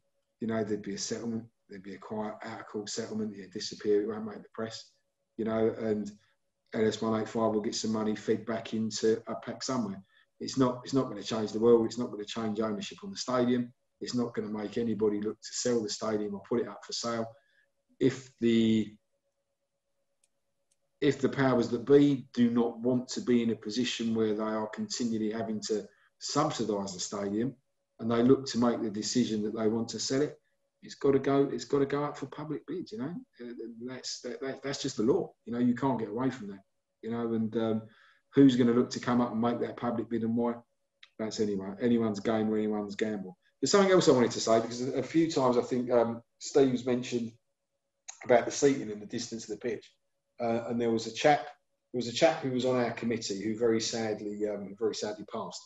But he'd taken on a project for us, looking at the stadium and how it could have been done. And I was really surprised that there'd been people involved in that bidding process. All this stuff we hear about, don't dig 10 feet under the centre circle, you'll end up making Peckham Spring. You'll be selling it's kryptonite down there. It's all going to go wrong, right? There were plans submitted to bring us closer to the pitch. There were plans submitted when the bids were submitted, to have retractable seating that would work and give us that atmosphere. And for whatever reason, when those were down selected, that particular firm weren't down selected. And it's not, it's not kind of like, someone magic at the background. These guys have gone and built two other stadiums on two different continents, pretty much to that level. And the costs were not ridiculous. They also worked with this former committee member of ours to share with him the detail of what it would take and what it would cost to change that dynamic and be able to put that retrofit in that same seating. And we had access to cost and what that would take. It's the readily available information. The guys are still very keen to help us and present stuff back over. And it would have avoided the whole debacle that was the new seating to look to increase capacity that caused more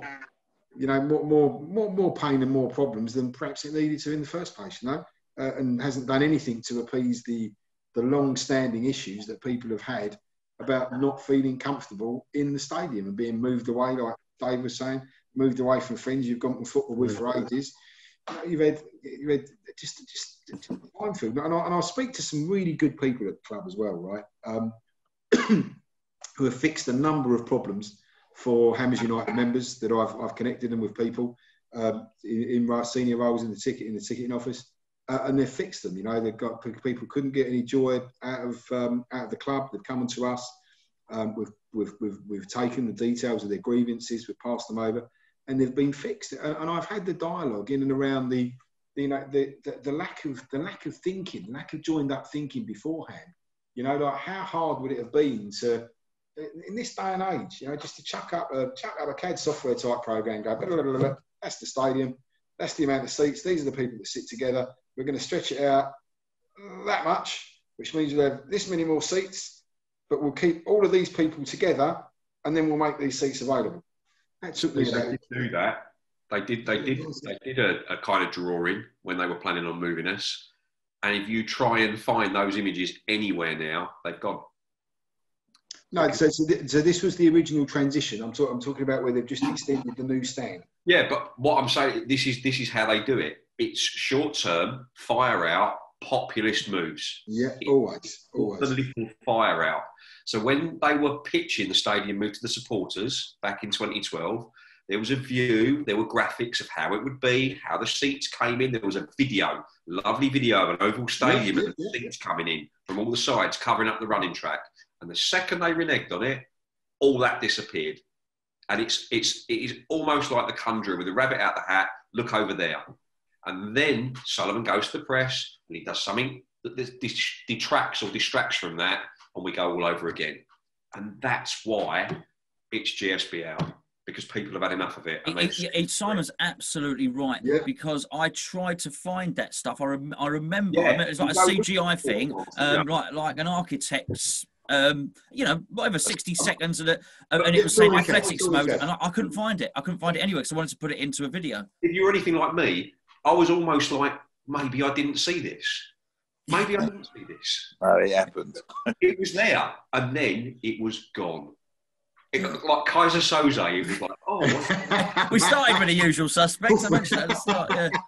We certainly ended with them. We certainly ended up with them. It's a tough one, but I don't understand why, if you're looking after what you know, and we talk again about this detachment, right? When you know there have been a catalogue of, there's no getting away from it, and it's not looking to try and take a stick to beat the club with, right? There's such an array of sticks. I feel like I'm in Canada in a hockey shop, right? You know, there's so many sticks that you could beat the club with. It's like a box of cocktail sticks. It is. Which probably look to javelins. No, I'm not going to go there. Right? But there's so many ways that it could have been made easier, right? And when we kind of circle back and we talk about that initial thing right at the beginning, right? It is what does the future look like, right? You know, I know starting out with the guys, with Bubbles and a handful of others, and looking to build out Hammers United to become this amazing supporters group that it is, representing over 16,000 people. You know what your membership wants because you engage with it, right? You talk to it, you communicate with it. You know the feeling. Even if you don't have the analytics and the insights that we do, right? You could be from Mars, turn up tomorrow, and you know instantly that the mood is that people want change. You know, people want change. People want them out. You know, and they want them out because of how they feel over a period of time. And I don't see, and I've had this conversation a few times. I think, Gonzo, you and I kicked it about beforehand. You know, we talk about the olive branch. You know, where's the olive branch? Where's the consistent? And this is what drives me mad. And it's one of the reasons that I got involved, because I'm like, you know, across our fan base, there's not that voice. Our supporters needed a voice. We had a lot of fractions. We had a lot of gaps. We needed to bring a lot of that together. We went through all of that. But you get to a point and you think, you know, where's the opportunity to fix it, right? Where's the opportunity to fix it? Over the last 10 years, you look at where those opportunities were. And I look at that new seating piece, right, was a great opportunity to fix it. The only thing I can really think of note that that West Ham fans would probably all say, yeah, do you know what? That was long overdue and that was the right thing to do, was the Billy Bonds piece, right? That was long overdue. That was the right thing to do, right? On the stand in the rename. It was emotional. He's one of ours. It was a good thing to do. But when you look at those, you look at those seats, and you're like, right, we're gonna open it up so we can bring more West Ham fans in because there are more fans that want to come in and watch the game, right? You're like, right, okay, great. Everyone would buy into that. If there's more West Ham fans that want to come in and watch the team and want to support the team, we should make that happen, right? That's the right thing to do. But where it's all upside down for me is, what about all the fans that are walking away? What are you doing to bring them back? Why are they not the first port of call for these new seats that you're bringing in? Why are you that detached? When you're bringing that in, why didn't you sit down? And when we talk about those kind of CAD models, just look at a seating plan, right? The ticket office must have a seating plan. I go down, I see the guy moving around on the seating plan they've got with the names and the seats. Why didn't you keep those people together? Why didn't you take a quick win? You know, and how long do you want to continue doing this without engaging? Because it's just not sustainable, is it? You know, I've had that conversation where, you know, for years, all through the Birmingham days, you know, this was the model. You speak to any Birmingham fan, they'll tell you, they'll go, well, we told you so, right? They did it at the time, we didn't listen. But for how much longer is that dynamic going to stay in play when we know, and we know that there's discontent? I can lock up. I can set the alarm and turn off. Oh. Gents, I'm going to have to love and leave you. I've thoroughly enjoyed this. Thank you, Simon. I'd love to stick around a bit longer and finish off, but I have another call at 9:30 and I've got to go bang on. You got to go. You got to go, mate. That's all right. Listen, we're getting mate, wrapped up now great to see anyway. you, But mate. thank you. Thank you so much for joining us. Cheers, mate.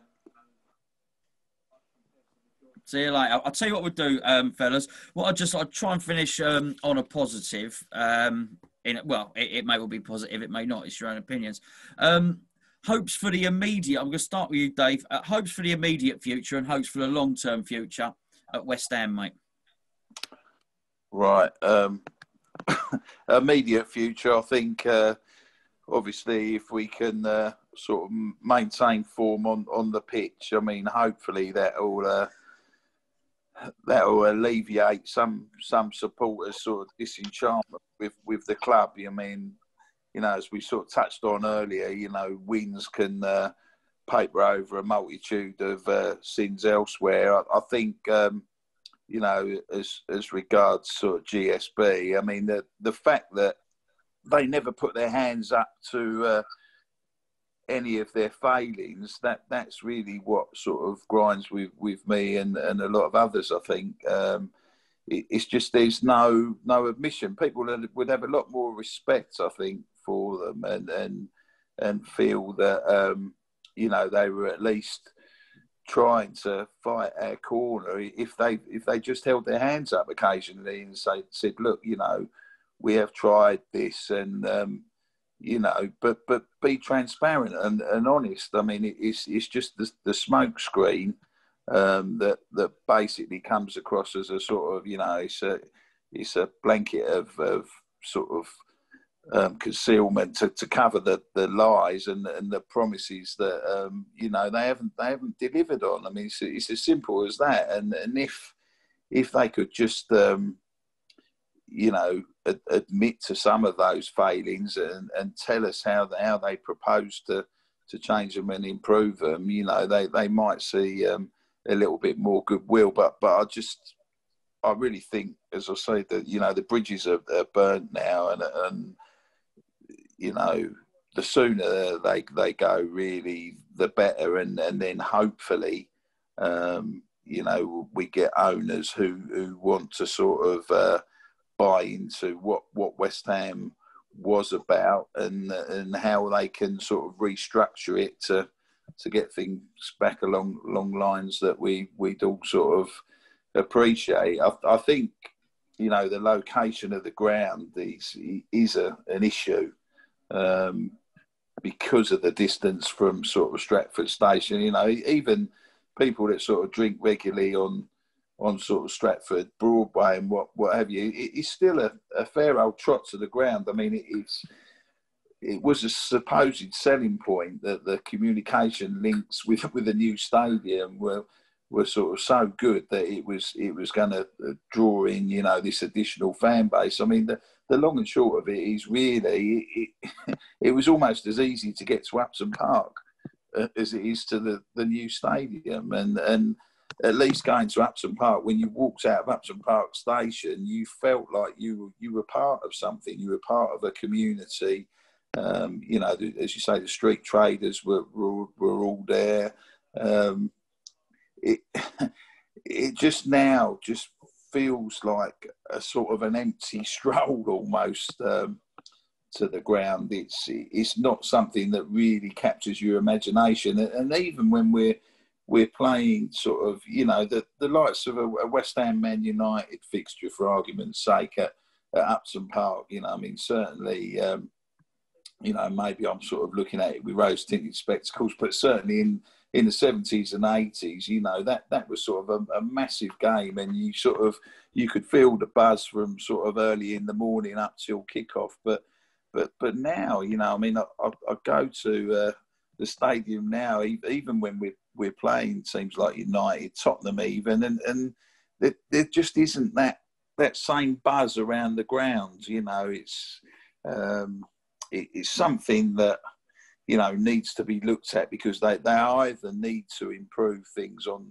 the sort of approach to the stadium, or, you know, if we do get bought out, you know, they need to look at, you know, the possibilities of relocating. I think, you know, I mean, that would be a dream. I think, you know, chances of it happening may well be remote. You know, Simon was sort of saying, you know, it's probably something that we're stuck with now. So we've almost just got to make the best of what we've got. But I mean, did you ever wish, Dave?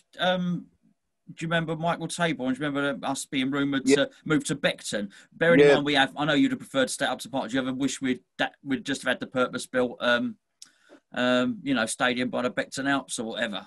Well, yeah, now, Gonzo, I think that would certainly have been preferable to what we've got now. I mean, I'm disappointed that they didn't look further into staying at Upton Park, because obviously, I think at one point when Pardew was manager, they had plans passed for the East Stand to be redeveloped. But then there was supposedly a stumbling block with the bus garage, which of course is now closed anyway.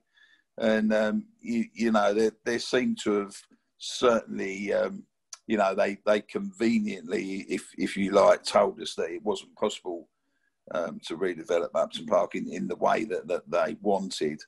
But I'm not so sure how true that was, really. I think it just suited their agenda to go to the Olympic Stadium. I mean, it was one of the very first things that they mentioned when they first took over the club, wasn't it? And they were first interviewed. You know, they did mention then that would be a possibility for where they wanted to take the club. And, you know, I just think, sadly, you know, we've been, you know, misled pretty drastically, you know, along the lines of how it was all going to pan out. And rather than admit to their failings, you know, it's almost as if they're quite happy to go on, you know, haphazardly sort of steering the club towards oblivion, it feels like at times, doesn't it? You know, as I say, you know, it's not all doom and gloom by any means, because you look at the last couple of results and you sort of think, well, yeah, we have actually been playing some half decent football. But I mean, I'd like to sort of accredit that to Moyes rather than the board. You know, I actually think, you know, I know one or two good friends of mine aren't particularly thrilled. I think, you know, Andrew Date sort of says to me, oh, you know, I don't really like Moyes, his football's not expensive enough and this, that and the other. But I mean, sometimes you've got to work with, you know, the tools you've been given. And also, I don't think he's any fool, David Moyes. You know, he's been around long enough. And also, Ferguson sort of, you know, obviously put him forward to follow in his footsteps at Man United. I think that was always going to be a bit of a poison chalice, to be fair. But, you know, I don't think he did disastrously there. I mean, he certainly, you know, did well at Everton for a number of years, and I think there's certain comparisons between ourselves and Everton, you know, I think we're sort of similar size club with similar type of fan base. You know, Everton possibly had a bit more success than us, arguably, in more recent years. But, you know, there's no reason why West Ham shouldn't be able to achieve. I just think it's disheartening, shall we say, the fact that, you know, we were sold this promise. So, we go to the new stadium, there'd be this huge surplus of funds available for, you know, providing us with this world-class team to go with our world-class stadium, and none of it's materialised, does it? You know, don't get me wrong. I don't mind if we're buying players for, you know, 5, 10, 15, 20 million pounds as opposed to 50 and 60 million pounds. If, you know, we're looking in good shape on the pitch, and you know, I suppose to some extent, you know, David Moyes has sort of helped take the pressure off the board to some extent with those two results, because, you know, let's face it, you know, if we'd lost to Wolves and Leicester, I think, you know, people would be screaming from the rooftops by now. You know, I think it's just bought sort of Sullivan a small amount of breathing space, but I don't think it's enough. And I think, you know, the sort of show on Talk Sport, where he, you know, obviously hoped to sort of save a bit of face, you know, I mean, you know, I don't really think he did himself any favours. And I think the fact that they kept Simon Jordan sort of well away from him, I mean, you know, as we all know, sort of Jim White, you know, he just asked a few sort of leading questions, but even then, you know, Mr. Sullivan doesn't really provide us with the answers that we require. You know, it's all, you know, as you say, he's depressed. Well, if he's depressed, how does he think the rest of us feel? It's a situation that I think needs to come to a close, really, and we need to move on to better things. Let's hope, you know, the American investors are, you know, interested enough to sort of push things ahead, really. That they seem to be the ones showing the most interest at the moment, don't they? But, you know, obviously, I think American or sort of Arab money, that's really what's required to take us to the next level that we were told we were going to have under this crowd. But, you know, do West Ham fans really want the next level? You know, do we really want to be up with the top teams, or you know, are we sort of happy being what we always were, and just having more of an identity? I mean, I'd settle personally for the odd cup win. I mean, obviously that's a lot better than we've had in recent years, but you know, the Liverpools of the 80s and the Man Uniteds of the 90s, you know, they were so dominant. After a while, it almost becomes boring to an extent. I don't think West Ham can ever be accused of being boring, can they? Because we never quite know what we're going to get from them. We're not glory hunters, no. No, and in some ways, that's part of the appeal, isn't it? You know, I think that's sort of what bonds a lot of us together. You know, it's the fact that on our day, we can always turn over the top teams, but we're just as capable of losing to the also-rans. But, you know, I just think that, you know, we were promised so much more, and realistically, they've fallen so far short of that everyone's very disillusioned. You know, the club seems to have lost a lot of its identity currently, and you know, a lot of diehards have walked away. You know, will they ever come back? You know, I mean, I've got friends that said, "Oh, you know, I've been to the new stadium once or twice. That was enough for me. You know, I'm not going anymore." You know, it's quite sad, isn't it? You know, they've roped in 20,000 sort of new fans, if you like. I don't really know how many of them will stand the test of, you know, how much longer are they going to put up with the lies that are being peddled. I don't know. I think will they be there after COVID? Yeah, Would have made them disappear.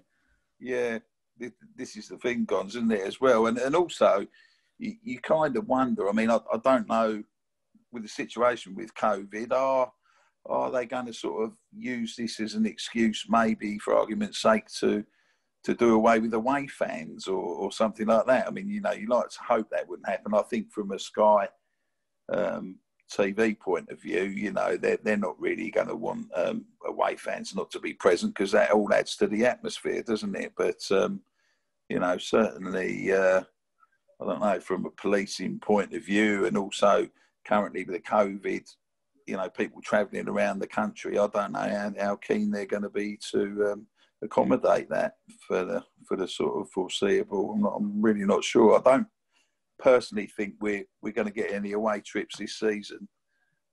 No.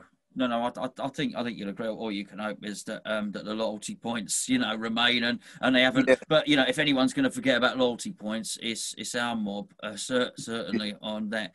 Steve needs to be unmuted, please, Tross, if that's okay, mate. Thank you. Can you hear us, Steve? Sorry, he's just still muted. There you go. Perfect. Thanks. Any I mean, I was going to say, hopefully immediate future, hopefully long-term future. I say that because one of the first things you alluded to was, looking forward to the end of the transfer window. Any sort of final thoughts around that, really? Okay, I just want one quick comment based on what was just said. Those world-class transport links are true if you're talking about Westfield Shopping Centre. Mm-hmm. Westfield Shopping Centre has really good transport links. If you want to get there from wherever you are, you can get to that shopping centre, either the top or the bottom or the side, from all directions. But that's a different thing to the stadium. Anyway, long-term, short-term hopes.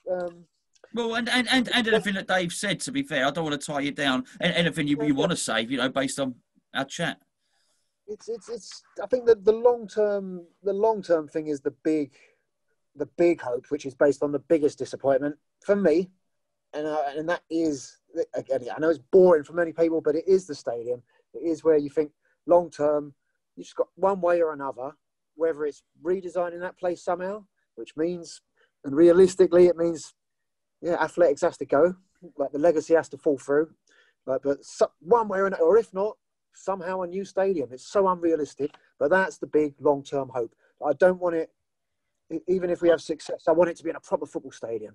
I want it all four sides up close to the pitch. Like, that's the long-term hope, one way or another.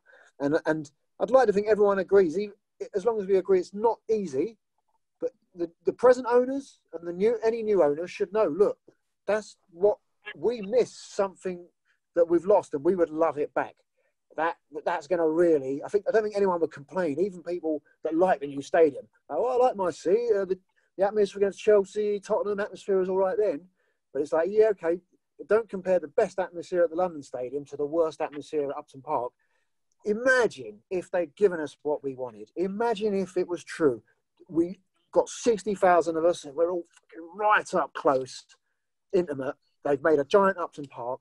If you could imagine how good the good nights would be there. I want that. I think everyone wants that. And I know it's not easy, but that's a long-term hope. And I think as a group, like Hammers United or fans in general, should always, don't give up on that, because that's what we were promised. And to an extent, that's what we gave up. So we shouldn't just say, situation is the company that was going to do the seating, they went bust, and, what can you do? So, no, that's not good enough. I can understand that's a big problem, but that's the biggest promise that you failed to deliver on. And it's the biggest heartbreak, like a lovely stadium, and we're given something where we're thinking, nah. So that's the long term. Short term or medium term is more, the short term is the transfer window then. I hope they can get something in, and I hope it's something that Moyes wants, because like my man, I back Moyes. He was never my first choice the first time round, but when he came, I thought by the end there, he made us solid, made us fit, organised, and we saved ourselves.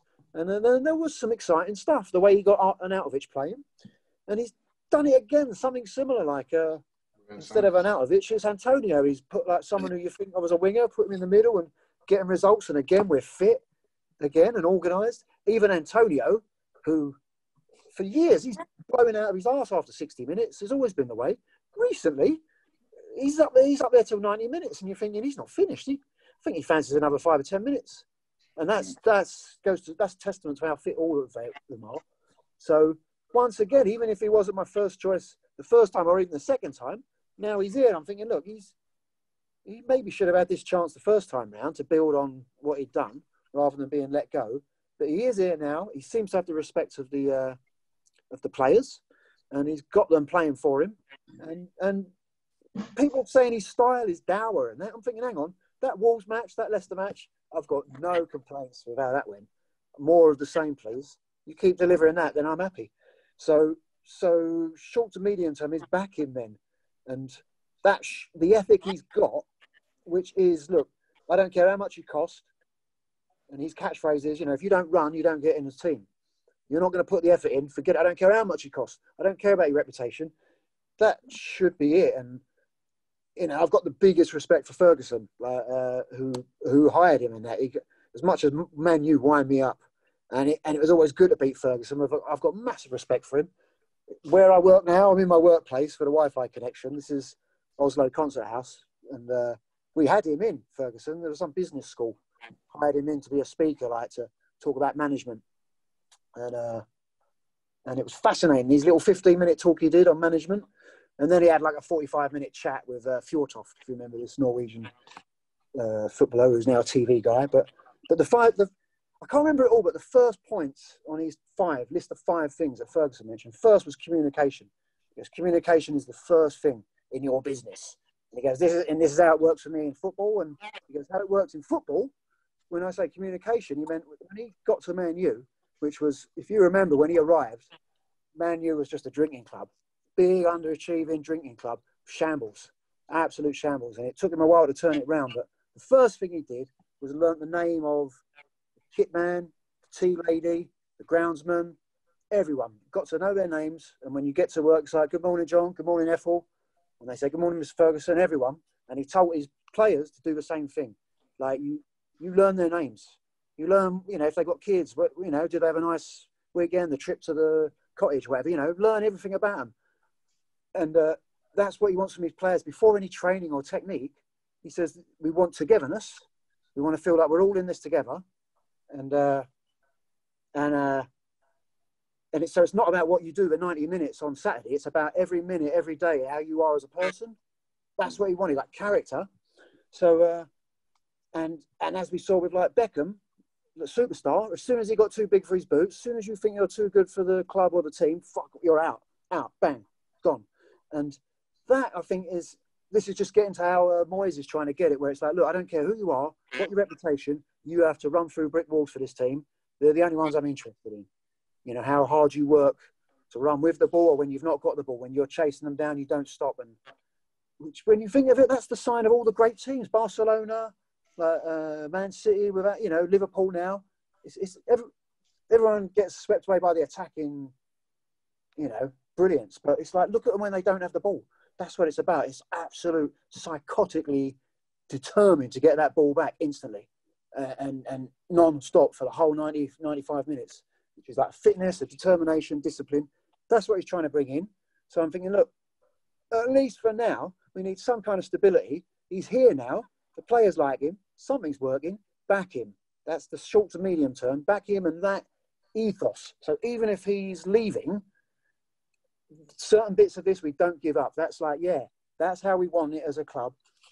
If you're not putting the effort in, you're not getting picked. That's all there is to it. Which so he should be allowed to build the team he wants with the kind of players he wants. And this ties into a rumour I heard today. Football rumours, you never know if it's true, but there's some reporting about that something to do with the deal that was being struck with Chelsea. It wouldn't surprise me if this is true. Maybe it's not, but something about Sullivan being happy to say, yeah, we'll take the guy and we'll even pay a penalty if he doesn't play. Yeah. That's how serious we are. So he knows he's going to play basically, or we get punished. And now if this is true, and the other thing is apparently when Moyes saw him, he was really playing down that, saying, look, no, I'm not guaranteeing you any playing time. I'm not, sorry, I can't do that. If you work hard, then maybe you get in. And apparently the guy's got cold feet, like, no, unless you're guaranteeing I'm not coming. Now, if that is true, let's just say it is true, just to illustrate the principle that I want, it's then well done, Moyes, for standing your ground. If that's how it is. If the manager's trying to make promises to players that haven't even come here, got nothing to do with us, like coming from our rivals, and Christ, on loan, nurturing them, but like we're guaranteed they play, we'll pay, you know, no matter what my manager thinks. That's the sort of, this is the, even though my short-term, medium-term hope is that the manager can just get on with it, breaking news is that Sullivan's interfering again. Yeah. Apologies to Sullivan if that turns out to be bullshit, fake news. But if that is true, that's the worst shit that can be happening now, like for me. So I'm thinking, as a principle, we want hard-working people, and the whole concept of not necessarily spending fortunes, but developing youth and scouting for not just youth, but any grown-ups ready to go now, like the likes of Bowen and etc. Like if a proper scouting network where we're not just relying on the favourite old agents every time, you know,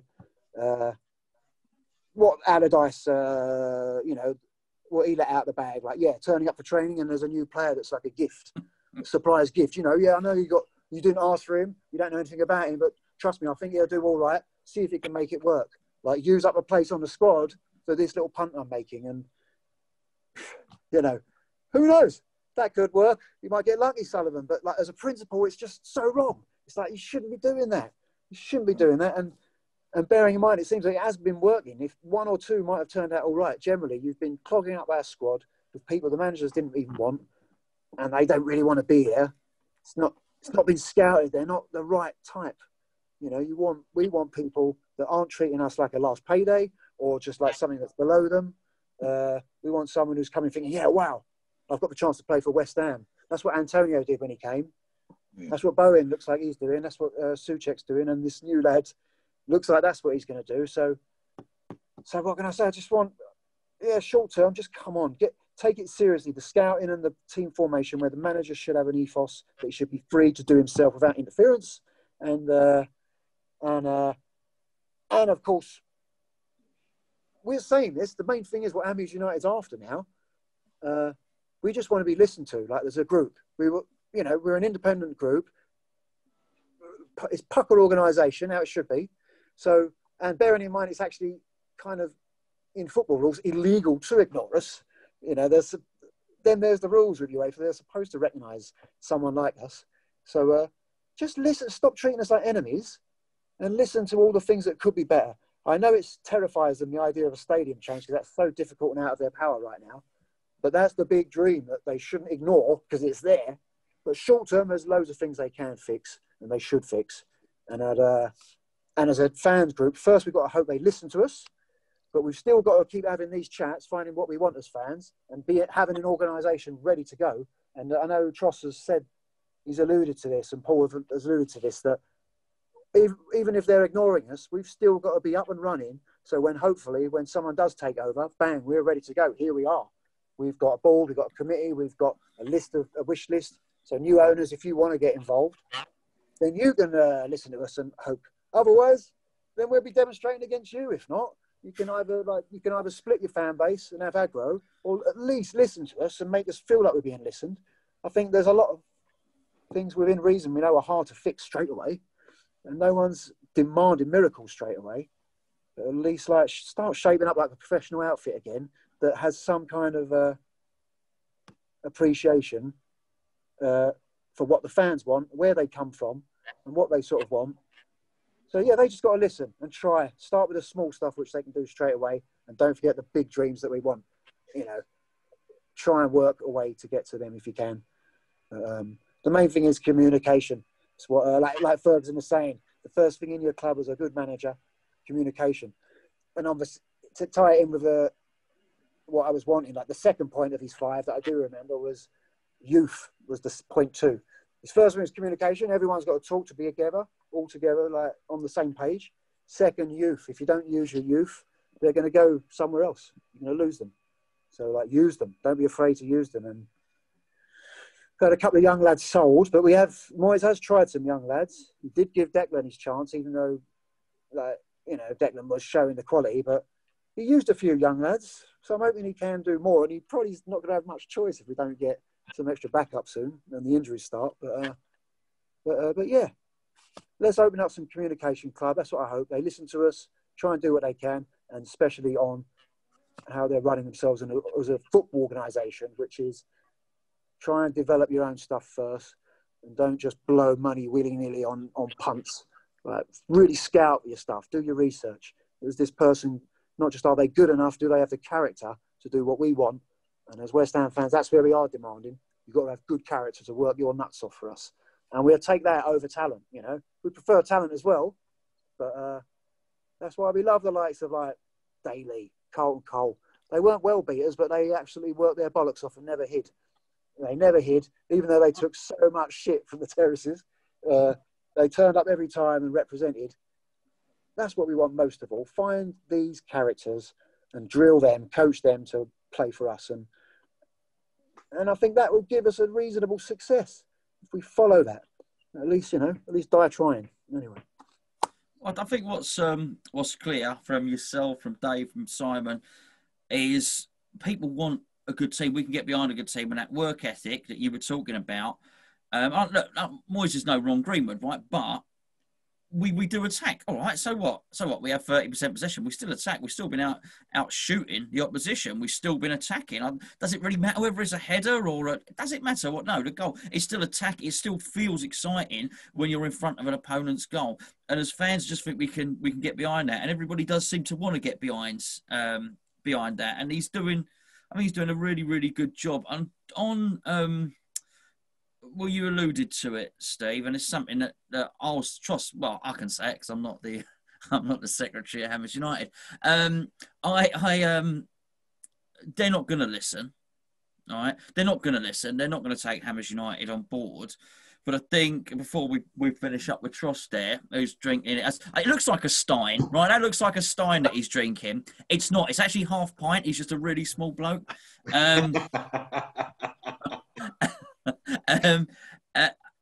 Okay, I think whoever comes in the bias, I think everybody would agree that it's that God forbid the club is not being passed on to Jack Sullivan or anything like that. It is going to be sold at some point in the next 1, 2, 3, 4, 5 years, something like that. When that happens, I would imagine Hammers United is the biggest fans group there's ever been for West Ham, certainly. You engage with other fans groups as well. Yeah, everybody is welcome into the under the umbrella, so to speak. And I think any prospective purchaser of the club would be absolutely mad not to engage with you and not to get you on board. And actually, I think that's a bit of a tap in for anyone as well. If anybody, you know, it's such an easy thing to do, yeah, to actually say, I want to buy the club, right, what are we going to do? They're going to be advisors, things like, you know, all this and all West Ham news and all the rest of it. People are going to say, look, there's the fan base is just disenfranchised. Let's get them on board. And I think at that point, maybe Golden, Sullivan and Brady, certainly Sullivan will look and think, oh, hold on, why don't we do that? Well, actually, I didn't do that. You try to do a version of it and try to manipulate it and try to do a version of it that you can control. But actually, you find out if your fans are involved, if the fans are consulted, they're not the ogres that you think they might be. They actually can come up with some quite good ideas here. And it's advantageous to have them on board. That's what I think anyway. And I suspect that is the future for Hammers United. And I think that a lot of you do such fantastic work. All of you will be involved. So I'll go over to you, sir. What do you want as a Hammers United, as the secretary of Hammers United? What do you want from the short term and the long term? Yeah, so it's an interesting one. I think it's been a really good evening. I think we've talked about some really good points. You know, the stadium challenges and where we are. Before I wrap it with the actual boiled down bits of what I'd like to see and where we are, let's not forget, you know, Kieran Maguire, the numbers man, when he comes up and he talks about how much was it again, Gons? 2.9 million extra. 2.9 million. 2.9 million. Right? But just to check my numbers, 2.9 million. Tell me, Gons, how much did Karen Brady earn last year? Oh, fuck it. 0.9 was a million, just a shade under a million, wasn't it? And what was the consultancy? What was the consultancy fee on top of that? Oh, I couldn't tell you. I couldn't tell I you. think that consultancy fee, I think, was somewhere in the region of about 488 grand. If TalkSport are to be believed, and I understand that the club and TalkSport have got quite a cosy. They know each other. And that wraps out to about just under 1.4 million quid, which is about half of 2.9 million quid.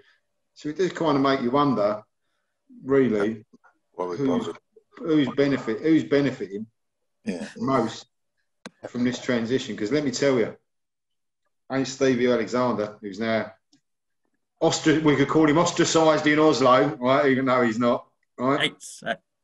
It's like Sleepless in Seattle, but different. It is a bit. It certainly ain't Dave. It certainly ain't Dave. He's not benefiting. He's feeling the pain.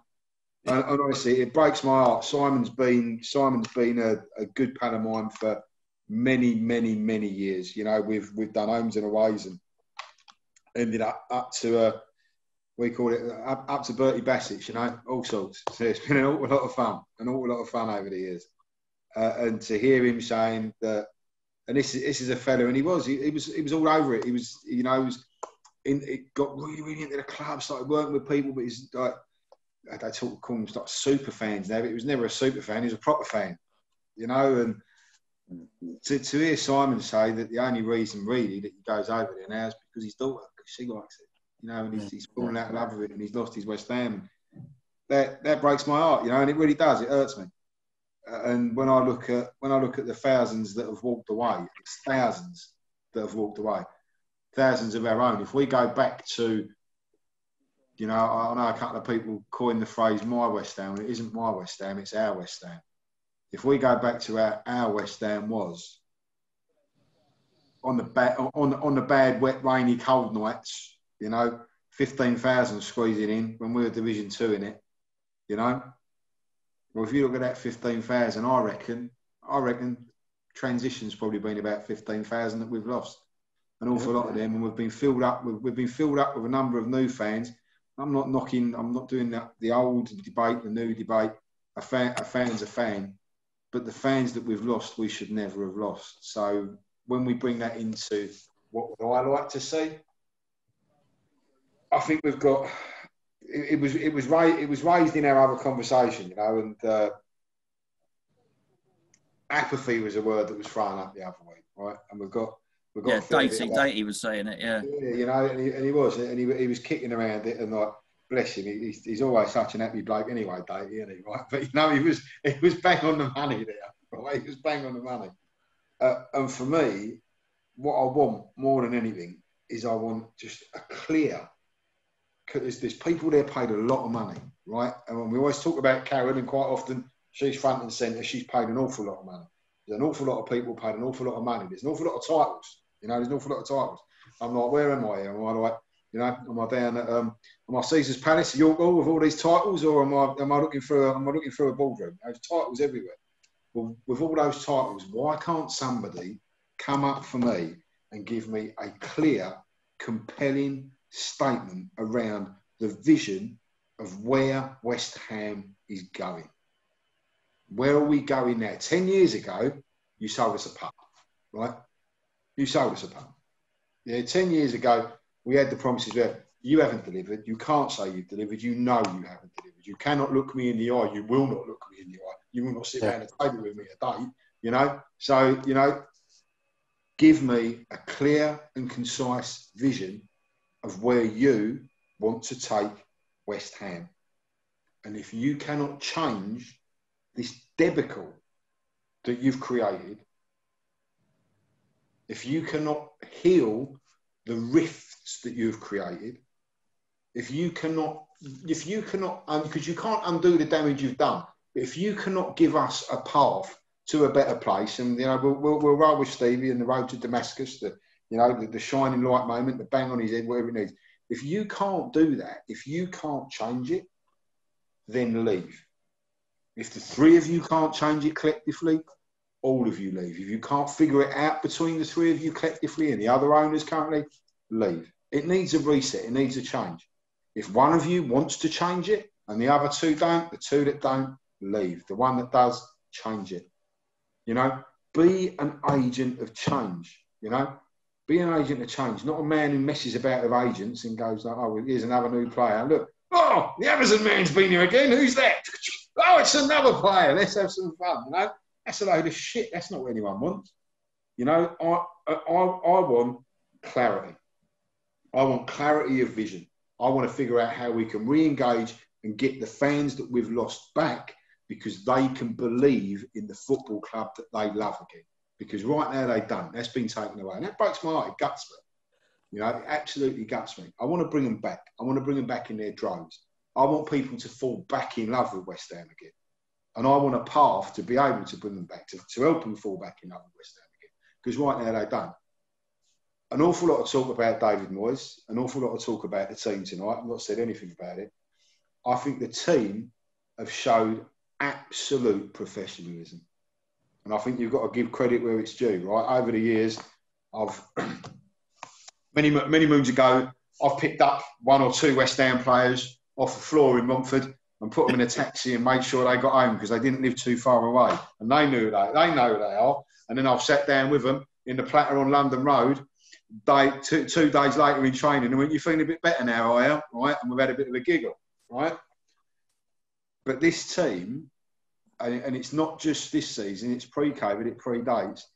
I remember last season, when we were at Arsenal last season, when we went Liverpool away last season, this team was improving. It was getting better. The team was improving. The team was getting better.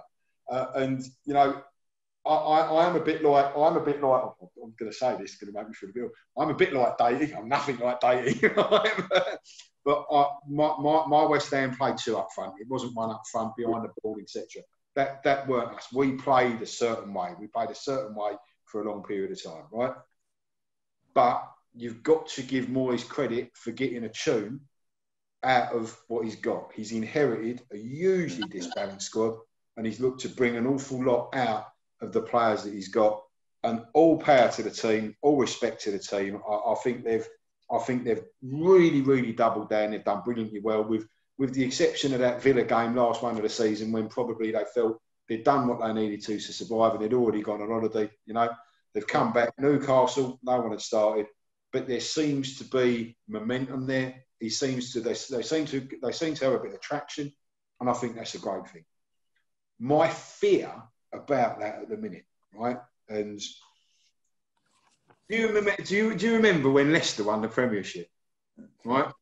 Do you remember how complimentary David Sullivan was to Leicester at the time when they won the Premiership, right?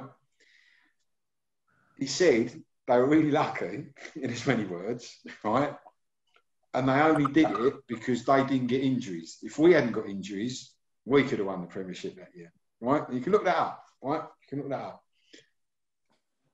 And my worry is, particularly, if he's done a little bit of history for a change, and he's looked back to that cracking season that we had when it was only 14 players back in 85, 86, and he thinks in the modern game, with the modern pressures that are put on footballers, that we've got enough in the current squad with the current players to get us through this season, right? And that would be tragic because currently Moyes has got a great tune out of that first 11 and a couple around the outside. But we are massively unbalanced as a squad, right? So that game plan where you put your first 11 out is brilliant. But when you start losing people in and around that format, right? You lose Souček, that midfield don't tick, right? You lose Antonio, that front line don't tick because Haller can't play the way that Antonio plays, right? So you've got key players in and around that team. If you lose them, that unravels spectacularly, you know? And we will, unfortunately, I believe, see David, if that does happen, fingers crossed, it doesn't, but if that does happen, we'll see David Moyes back in the same position he was in beforehand, with the exception of a couple of players in Bowen and Souček and the new right back, with a squad that isn't capable of gelling and putting in a solid team performance. And that would be tragic because there are some players there that I think have done brilliantly well. You know, I like you, Gonzo. I'm a big fan of Fornals. I think he's a cracking player. So underrated. Well, we call him the fornicator The on this channel, by the way. You do indeed. Yeah. Right. I think he's a cracking player. I think he's knuckled down, and I think everybody now, after that goal, is starting to see what that boy's actually got in his bag, which is really, really good. But there's no depth. You know, there's no depth, and when there's no depth, you're fragile. And when you're fragile, it can be a matter of time. We have hard winters here, not quite as hard as Stevie's, fair. But, you know, but we do have hard wet winters, and we do have players in our squad who have had track records of carrying injuries. You know, so I'm concerned. I think it would be. I think it's tragic, and the statement. I've not read the statement yet. The phone's been going crazy, but I've had a pretty busy day myself personally. But I imagine that David Moyes has said that he's comfortable with his squad and he believes in his squad. He's going to say that anyway. Of course, he believes in his squad. He has to believe in his squad. You know, if we turned up and ransacked TalkSport one afternoon, there's an idea. I like it. And we phoned up David Moyes and we said, "Now, David, come on, let's have it right. Are you happy with the squad you've got, or would you like me to bring you in the left back you wanted, the centre back you wanted, and another striker that you wanted, or you can leave the money on the table and we'll give it to Gonzo, Steve, Dave, and Tross, because we want some of that." Right? What do you want to do, Dave? Right? He's taking the money. Right? He's taking the money and he's bringing his guys in. Of course he is. Right? Of course he is. So I kind of feel for him. I'd say to him that you're in a position whereby previously, when you were here, we heard all this "winning is what I do," etc. And you know, you've ended up looking a bit daft. Don't start counting your chickens. You know, we're very, very early on in what will be a very, very long season. You've got the support of the team, and you've got the support of the fans. You know, we may not be there in person, but we're all there in spirit. Everybody wants the team to do well. Nobody is against the team of West Ham. You've seen Hammers United presenting some very, very sensible protests down at the gates, home games, away games, etc. Every time that team bus has turned up, it's had a rapturous round of applause. You know, we're 100% behind the team. We want the team to do well. The regime is where the challenge is. The promises that haven't been delivered, the stuff that's happened, the stuff that hasn't happened off the pitch, the stuff that hasn't happened behind the scenes. That's where I want to see change. And I want to see change behind the scenes, because I don't believe that I can't see anything. Right? For me to believe, I would love, like I said beforehand about being a romantic. You know, I'd love to turn around. You know, like, I think sometimes people forget. You know, that working with some really, really, really talented guys and girls, right, to put Hammers United together and make this work. You know, I'm a West Ham fan, right? I grew up on the Manor. You know, I used to work at Upton Park Station. I used to get let in by Nobby the groundsman, you know, 11 years old, after knocking programmes out at the station, to go into the South Bank to bounce up and down. You know, that was it. It's my club. I used to work on Green Street, you know, from the age of 16 to the age of 20. When Bobby Moore passed, I think I was the fourth person up to put something on the gates, right? I'm from the Manor. It's my club. I grew up with it, in it, and around it. I want that connection back for everybody who's lost that connection. And I want those that have got the ability to either deliver or to stand aside and allow someone else to deliver, to do that.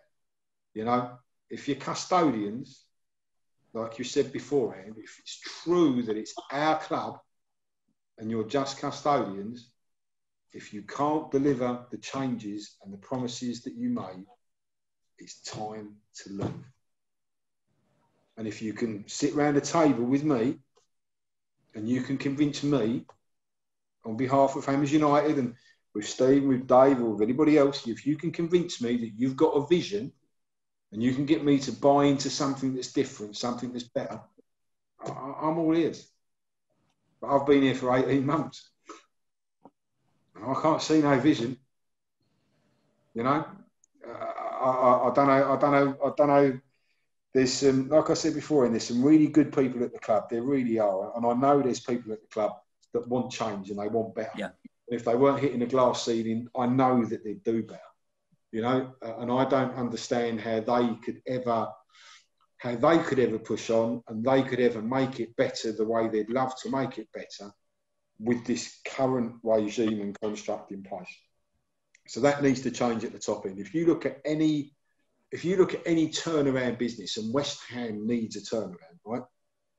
You look at any turnaround business, you break that turnaround business down and you start thinking, okay, first step, what's the new vision? Yeah. Second step, how do we bring the people in to deliver that vision?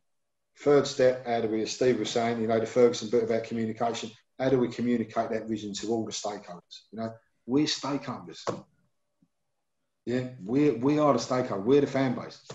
You know, I don't hear that. I don't see that. You know, I'm so hopeful with all the work that's gone on behind the scenes, and there's been some cracking work that's gone on from some really, really good people, and I'm hoping to get some of them on panels. You know, moving forward, being able to build something that gives us that table to bring the club around moving forward permanently, so that this can never happen again.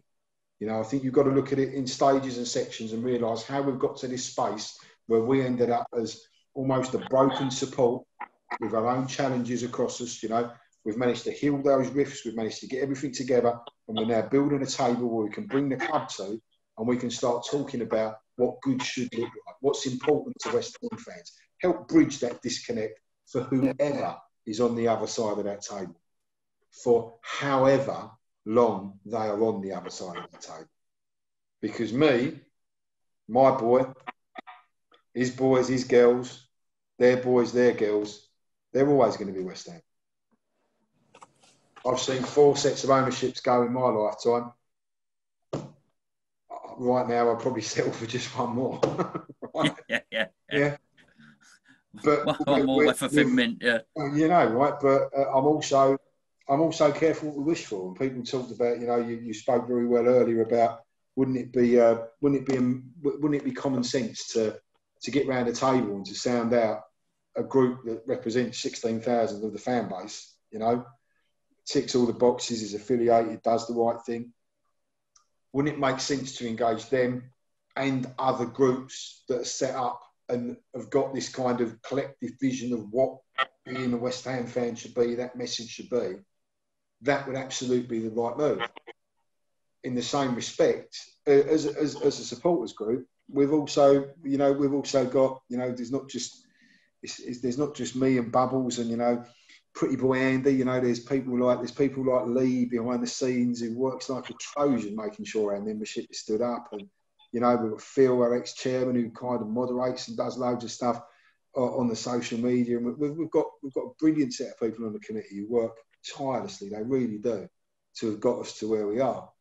But one of the things that you do when you're hitting this kind of hyper growth phase in anything is you attract good people, right? And when those good people come in, you task those good people with things that you're not good at, right? That's how you get better. That's how you grow.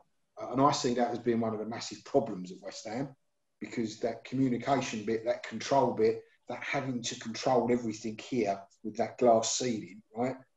That stops you from bringing in people who are better than you and smarter than you and making the collective better, right? I'm very, very rarely the smartest person in the room in what I do, right? I go in with people who are deliberately a lot smarter than me, so that as a collective, we walk out as a very, very smart collective bunch, you know? It's not about me, it's about the result, right? So I look at what we haven't got and how that dynamic doesn't currently work and think, we've managed to put subcommittees together who are already building out what the vision of football should be. You know, they've explored everything from the Dortmund model to different UEFA ideas and campaigns and what things can look like and how engagement can be. because when the time's right, we want to be able to have the sensible growing up conversations around the table with whoever is on the other side of it, you know, and go, well, look, this is what West Ham is. This is our West Ham, you know, and we nearly lost it once. Now I want to hear a bit. I want us to do that at some point, because what I've heard about the research that's been done on those other clubs has been fascinating. I mean, it's been a massive learning experience. We've got, you know, like I said, we'll get some of the guys in there. They live in cellars. They're in the third basement of my house, and they're not allowed out till they come out of a solution. But no, not at all. They're really they're some really smart guys, and we'll get them on, mate, because some of the stuff that they're looking to do and some of the places they're looking to take us and the capabilities, it's fantastic. It's really interesting stuff. You know, I've been in. It's a show because obviously Simon's gone over. I've sat with Karen Brady, and one of her things that she says is, "Okay, you've got a problem. What's your solution? What do you want to do?" I know that's what they do. I've seen her, and it's I think to have that suggestion, to have the options going forward, and to be able to display different models of, well, hold on, this club has done X, Y, and Z is an important place to be. Right, listen, we're going to wrap it up now because we've been going for, I don't know, 2.5 hours, something like that. Lot of editing for you there, mate. Not really, mate. Not really. We had a bit of mic muting in there, mate. We'll get it. We'll still get it up tomorrow. It'll be done. And I've got to apologise to you, Tross, for forgetting about you. I didn't know you were involved in this. You're sitting there. Like, well, I'm not normally, am I? I'm not normally. I only jumped in. No. He's tapping on the window, sending me messages. Oi, don't forget about me. Sorry about that. In the bleak midwinter outside when we carried singing box, wasn't I? Eh? You were painting miserable faces on the window with your finger. I want to thank Dave for joining us. Thank you so much, mate. Been an absolute pleasure. No, it's great to hear everyone's input. I'm sorry, mine was only minimal, really. But no, not at all, mate. Not at all. You'd be surprised, mate. Everybody said an awful lot, and it's been very good. And this is what these panels are all about. I want to thank Steve for joining us. The wonders of technology from Norway. I've got to be honest with you, mate. I've got a book which I just finished, which you'll all recognise that book, right? Yes. And I think I'm gonna go and get the Alex Ferguson book, actually, because I like that. Communication, learn people's names. I've got 4 kids, so I'm gonna go and learn their names. I'm gonna start talking to my wife, and I'm gonna insist on a bloody good work ethic, quite frankly. So, Steve, thanks ever so much, mate. It's a pleasure, mate. And yeah, anytime, I guess. Thanks, buddy. All the very best. I just want to say to everybody that's watched. Sorry, Dave, say again, mate. No, it was great input from Steve and Simon. You know, brilliant stuff. Absolutely, which is exactly what I was going to say. I want to thank Simon as well, Skerritt, your old cohort Tross as well. And sorry, he had to leave us early. I want to thank everybody for watching, for sticking with this. This is the 3rd one of the Hammers United fan panels. We'll be doing more of this. If you want to get involved, then obviously let us know. I'm going to put below is the Hammers United website. That's hammersunited.com. I've just told it to you, but the link is below. And immediately after I say goodbye in a second, a screen will pop up and it'll either be there or something like that. It'll be the link to Graham's video, Knees Up Mother Brown channel, which is where you can see all the other guys basically just discussing exactly what we have just been discussing now. Thank you one and all for joining us. And as I said, goodbye.